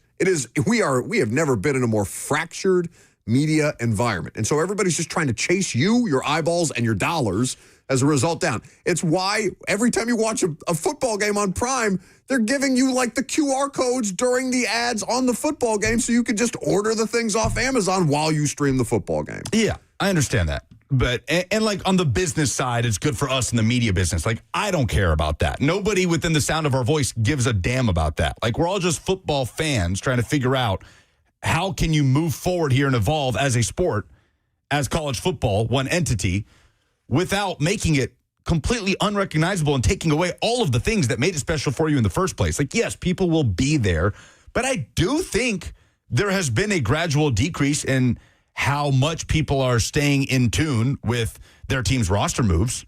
It's marginal, but I have multiple friends that have thrown their hands up in the air and have given up trying to keep up with Tennessee's depth chart. Like, who are these people? This guy's on his third school. I don't know. As opposed to, like, getting to know recruiting class after recruiting class and watching these kids grow up in your system. No, it kills me during the draft now when they're showing guys highlight reels and there's like 4 different schools on them. Right. I think there's a lot of fans now that the portal stuff is happening. They're like, whatever, dude. Just let me know when the games are starting and I'll just see who's on our team then. Yeah. And I guess I'll try to get to know the important guys. But it's hard to keep up with. So I always think it's a dangerous game. Like, yes, people are going to be there, but to just always take that fully for granted that it will always be the case in a 100% capacity, like the way it's been, can be a dangerous game sometimes. But the people that are driving this thing forward and are the biggest voices in the room are the ones that have self-interest in it, right? Whether it's people on the TV side or coaches and athletic directors. And you value what these coaches say because there have been coaches that have the best interest of the sport in mind. And I think Nick Saban is one of those coaches that everybody kind of looked to. Meanwhile, the man who succeeded him does not seem very keen on dropping in an opinion, as John Sumrall and Josh Heupel and all these coaches are saying, 24 could be good. Here's Kalen DeBoer when asked what the right size for the playoff is. Quote, I mean, I've heard the arguments from obviously 12. I know 12, 16, and 24 seem to be the most popular, right? And so, I think you can make an argument for all of them. I know for me, it's not really about a number. It's about just trying to win every football game. So you don't have to put it in a committee's hands. And that's our goal as a program at Alabama. We used to look to the head coach at Alabama and be like, fix this, Nick. Tell us what to do. And Kalen DeBoer's like, I don't know. They'll figure it out. Yeah. What am I getting paid this year? No. Just got a big old new deal. Yeah, he did. The New York Giants can't stop setting their own house on fire. We'll tell you about it next.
So this is something that people seem to care about on the internet, in the world of the NFL. It's on ESPN's NFL page as a headline, and I'm sure many of you saw over the weekend the 5-minute long rift, I guess, between Giants edge rusher Abdul Carter and Giants quarterback Jackson Dart after Dart introduced President Donald Trump at a rally Friday in New York. And then Abdul Carter took to Twitter and said, "Thought this bleep was AI. What we doing, man?"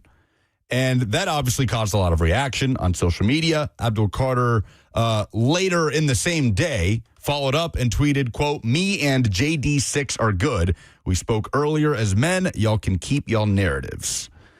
And that's basically the story, right? Unless I'm missing something. So help me understand why I should care about a quick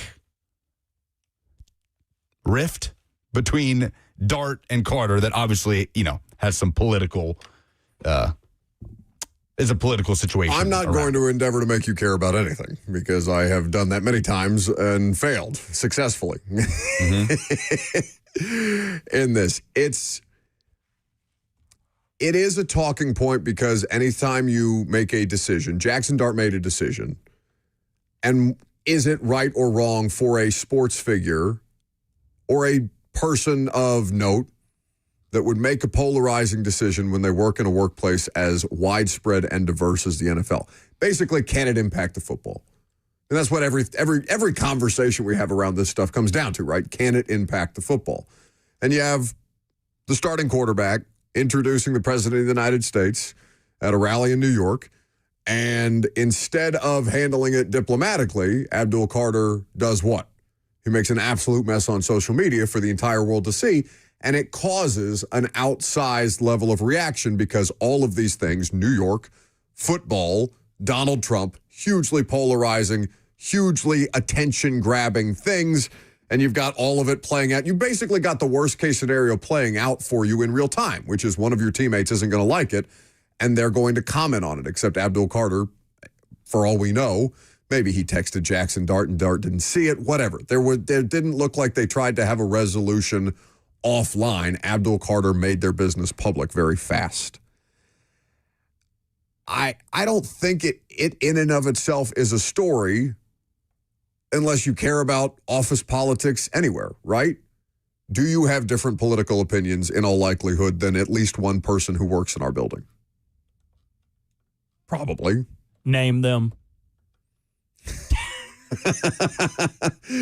One of my buddies has a bit where he just walks up to random people and says, "Hey, can you give me your position on Israel and Palestine, please?" Holds their phone up and records them, just quickly, if you would, for the camera. I don't think it's that.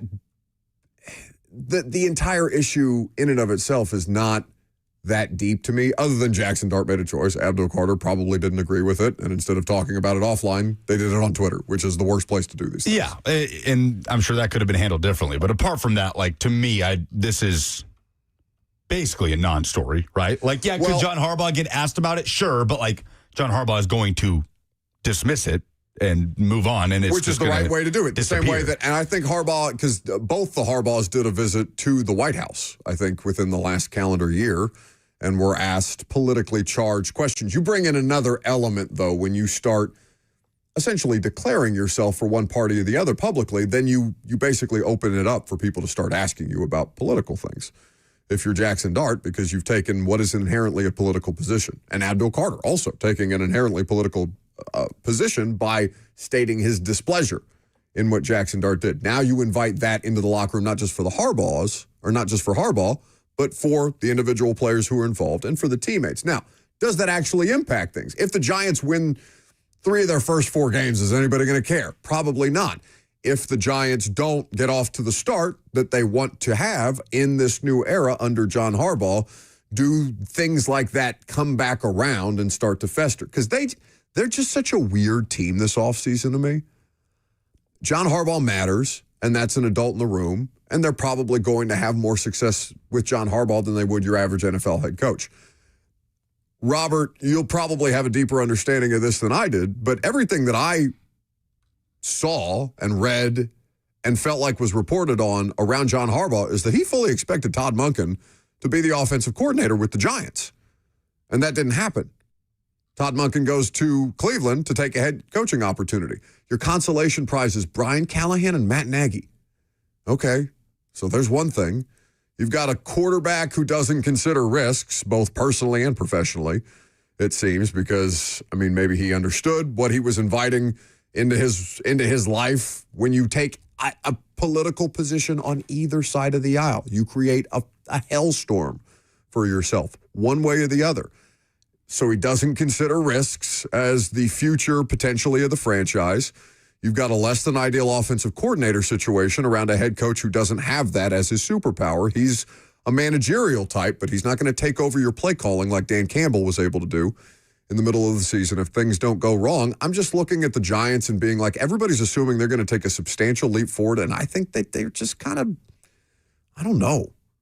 Sure. I don't think they've got the kind of juice that people keep assigning to them, and there's just these little moments. This is a little moment, even though it's been blown up. That's the thing. I don't understand what this has. It's like breaking news. No, it's just a larger examination of the Giants and what's gone on there. For me, everybody else is making it about Dart versus Carter on Twitter. Yeah, but I think even making it a larger examination of the Giants locker room, it's like it's two NFL players that have differing views that are in the same locker room. This is not like a... No, it's not a new thing at all. I mean, this to me is like an absolute non-story. Maybe if Abdul Carter didn't follow up with that and everybody's saying, no, there's legitimate tension there.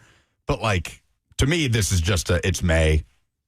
You know, how can we have a reason to talk about the Giants or something? Like, that's what to me, it's nothing more than that. Like, I scrolled right by this weekend. This was not even like, I was very surprised to see that you had put it in our grid here.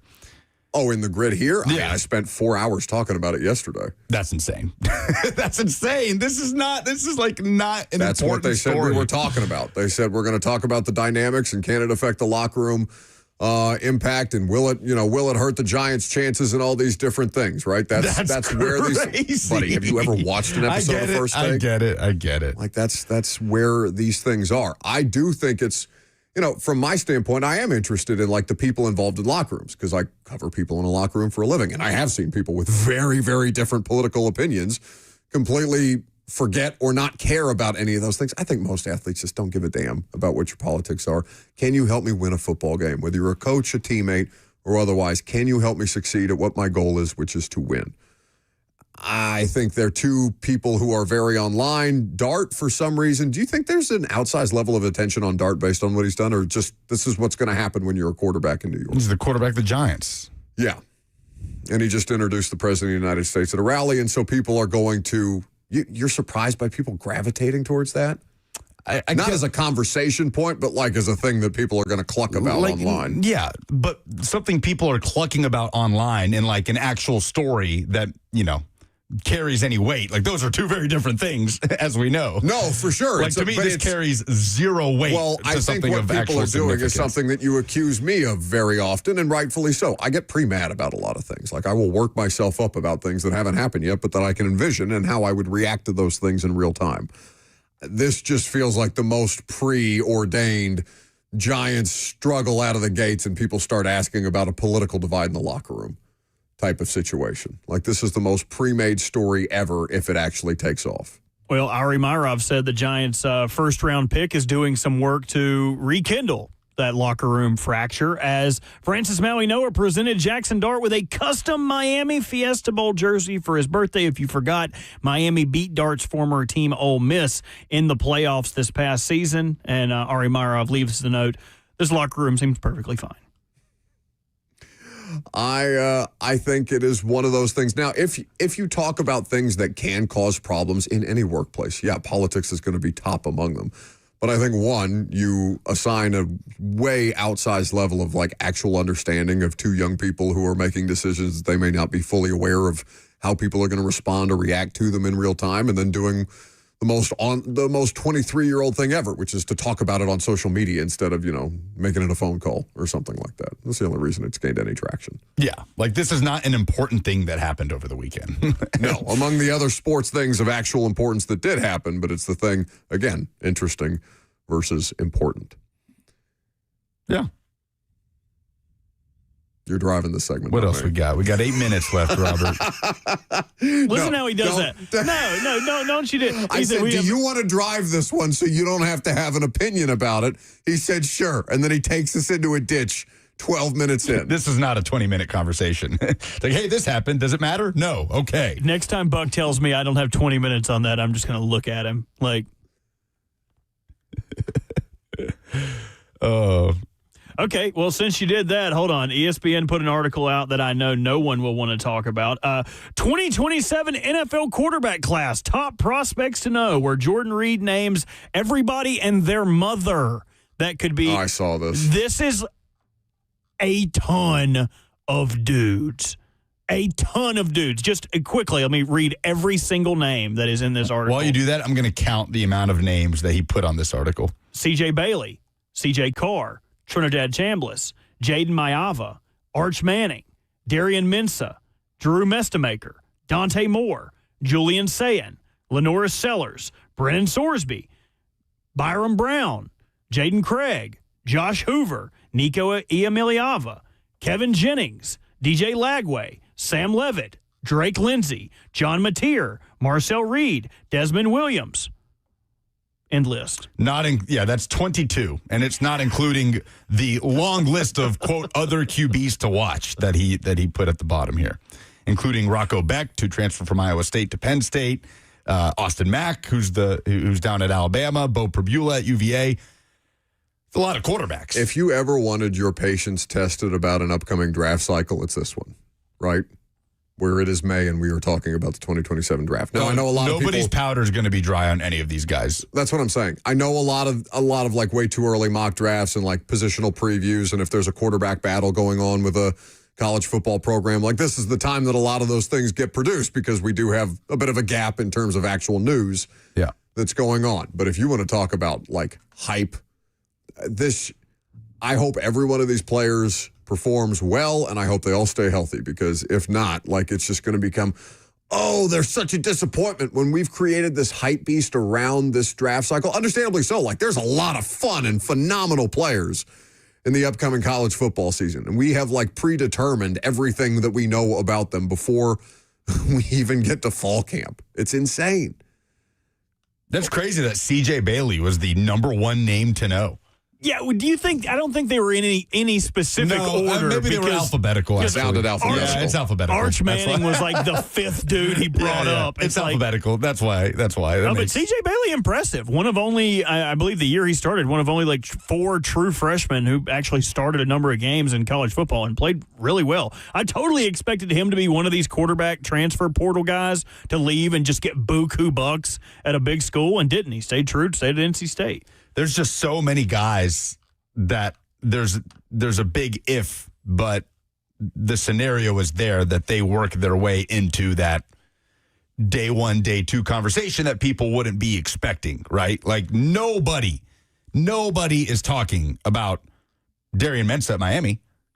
I mean, that was a huge story. Well, we did spend a lot of time talking about him. But nothing to do with him as a prospect, but because of the circumstances of him trying to get out of Duke and Duke trying to fight it, and it was all kind of messy, and he ends up at Miami. But if Darian Mensah helps lead Miami back to the college football playoff and make a deep run, then Darian Mensah is going to be a name that comes up in the pre-draft process at the quarterback position. Inherently? I mean, hell yeah. I mean, it doesn't mean we have to be talking about him as a first-round draft pick, but I wouldn't pretend I did not watch much Duke football last year. I watched a little bit of the ACC championship game. That was about it. I mean, I don't know what kind of player he is. He was a preseason Heisman favorite. Like, I mean, even before we saw that guy take a snap at Duke, he was thought of as a top guy. But, I mean, and that just shows you how deep the list is. When we get to the other guys portion of this list, he brings up Drake Lindsey. I don't think there are a ton of Minnesota fans. And you go, okay, why is a Minnesota quarterback on this list? Well, then you hear about his measurables and why he would be included. At 6'5" and 230 pounds, Lindsey is a big, strong-arm pocket passer who can rocket the ball to any part of the field. He finished for his first season as a starter with 2,382 passing yards, 18 touchdowns, 6 interceptions. And it's like, dang, dudes like that are the ones being talked about. We have 22 quarterbacks on this list. Even if half of that list ends up being day 1 and day 2 quarterbacks. I feel like Dante Moore is going to put himself in a Matt Barkley situation where I know you don't want to play for the Jets, bud, but I mean, you really have not put yourself, unless he just has a phenomenal season. Like, that's why they play the games. He can go out there and follow up his great 2025 season and put on a better performance in 2026. Like, he can have an upward trajectory here. He's a redshirt junior, obviously, coming into the season, but he could have been. There's a world in which he's the second overall pick in this year's draft. Yeah, and I have a similar question, maybe not to the tune of second overall pick, but about Trinidad Chambliss. I just feel like that situation is so primed for a massive drop-off. Especially if you're a 6-foot quarterback coming out of a system like that. Yeah, and Chambliss could play good football, and I understand financials are a part of it. He's going to be making more money at Ole Miss this year than he probably would be even on a rookie contract right now in the NFL. But doesn't that just feel like a situation that even if he is playing well, Lane Kiffin and Charlie Weiss Jr. aren't operating that offense? Like, Also, there's so many factors that could pull down Chambliss's performance and have him looked at in a lesser light than maybe he would have if he had come out in a weak QB class last year. Right, and the reality is he could have a similar season to the season that he had last year, and it'd be viewed as a disappointment because he didn't improve. Like, if he doesn't get better among us, what we consider to be a very deep, if not outright star-studded quarterback class, he's not going to be viewed as favorably as he would have. Yeah. In just a smaller sample size, he's a sixth-year senior. How much better is he actually going to get at the college level? Right. All the things you could talk about. And then Gavin said, Trinidad is way too small. That would not be the reason that I would say that he can't make it. Also, he's like 6 foot. He's 6 foot. He's 6 foot, 205 listed. So, I mean, yeah, but we're talking about any level of advantage or disadvantage that you can use to your advantage given the year that you came out financially. Again, I think there's a big difference between what we're talking about in Dante Moore and Trinidad Chambliss, because I do think the financials on the second overall pick in this year's draft are substantial enough to make you, I don't know, but if you really want to bet on yourself and you trust yourself a hell of a lot more than you trust the New York Jets to succeed with you or to put you in a successful position, would they have started him right out of the gate, or would they have done the Geno deal either way? I don't know the answer to that question. They ended up taking who? Cade Klubnik? Buh. No thanks. Last call for phone calls if you got them. There was also a big event at Neyland Stadium over the weekend that we have yet to touch on. I'm Buck Rising. It's 104.5 The Zone.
Wrapping up the show on this Tuesday.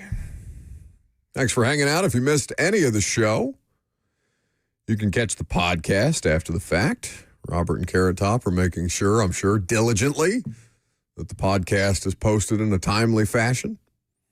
Last call for phone calls. If you got them, 615-737-1045, the number, as we put a bow on it. Robert. What? See, now, you're the one who's what do you want? Being very rude. I'm back here diligently working on these podcasts. What do you want? I haven't seen you diligently work yet. Mm-hmm. The Savannah Bananas. Oh, no. What did they do? Sold out Neyland Stadium. Well, I would say that's impressive, but I think they also had a sellout at Texas A&M a couple weeks ago.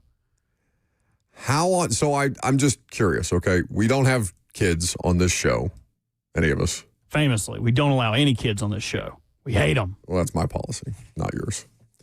But I need to know where the disconnect is for me and the Savannah Bananas, okay? Because sellouts at Kyle Field and Neyland Stadium, 100,000 plus, both venues.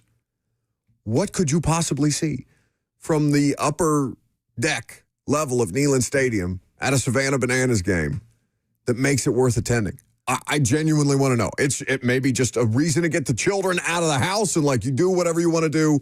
I guess it is literally an event that all ages can attend. Maybe the in-arena experience is something that I don't have a concept of because they sold out Nissan Stadium too. But that's at least 40,000 human being difference in selling out college football stadiums. Post Malone is canceling college football stadium shows because he can't sell them out.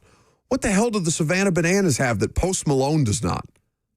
Okay. I mean, other than a Bad Country album. So I asked my buddy, respectfully, who is a grown man and likes Banana Ball, I'm like, what is the allure? Help me. Because as much as you can say kids like it, the younger generation like it, kids can't buy that many tickets. Right.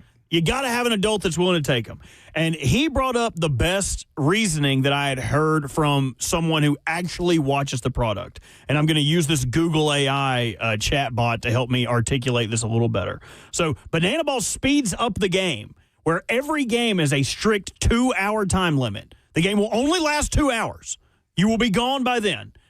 No walks. A sprint occurs instead. So if there is a fourth ball, they will have to run and have their chance to take the base.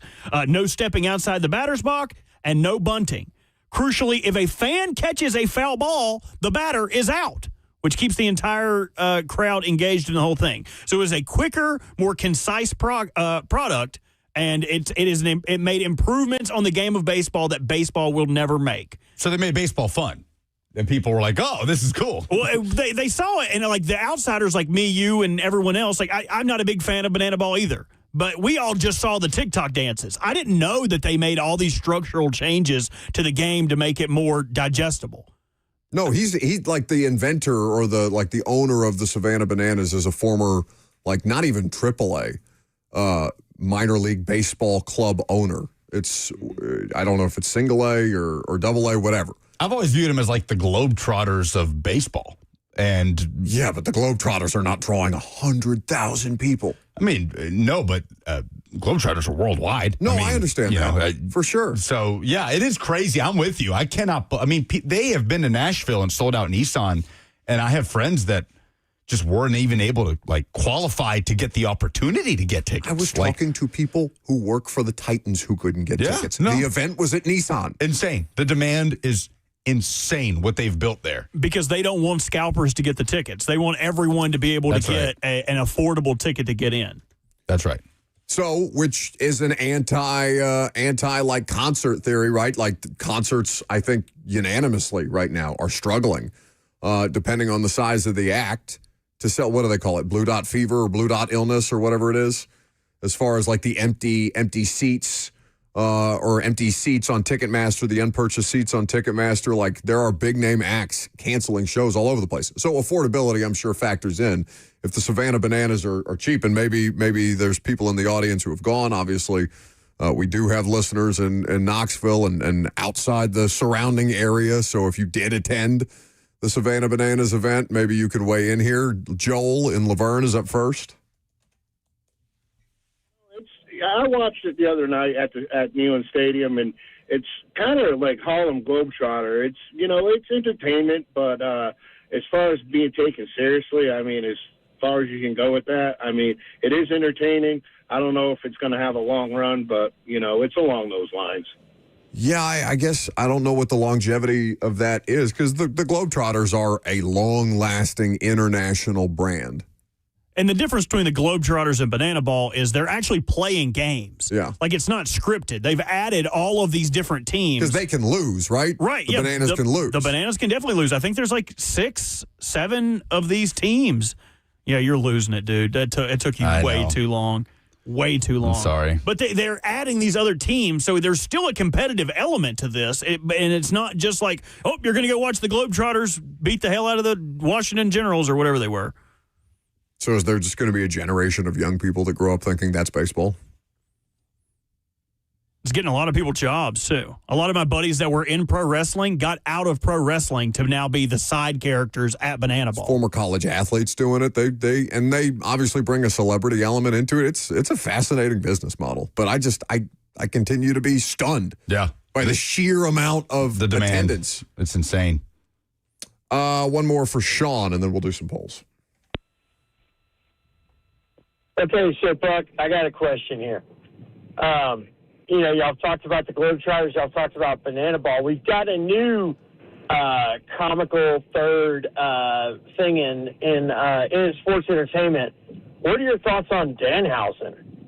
Because he's kind of like the purists of wrestling, like the purists of baseball feel about the Bananas, But once again, he sells, and he's the number 2 merchandise guy in the WWE less than 6 months in.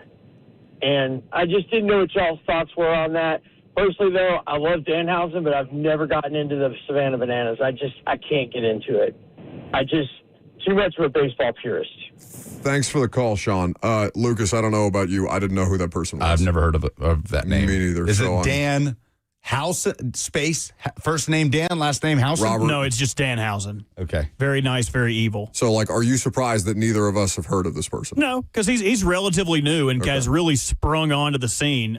He is a wrestling comedy act. He's wrestled like 3 times. Most of the things that he does are backstage, and he has a catchphrase, "You are cursed." And he'll curse the Cavs, and right? he cursed the Cavs. Well, at first he cursed the Knicks. And then he switched it to the Cavs and said that he wants courtside seats between Timothy Chalamet. That's my best Danhausen.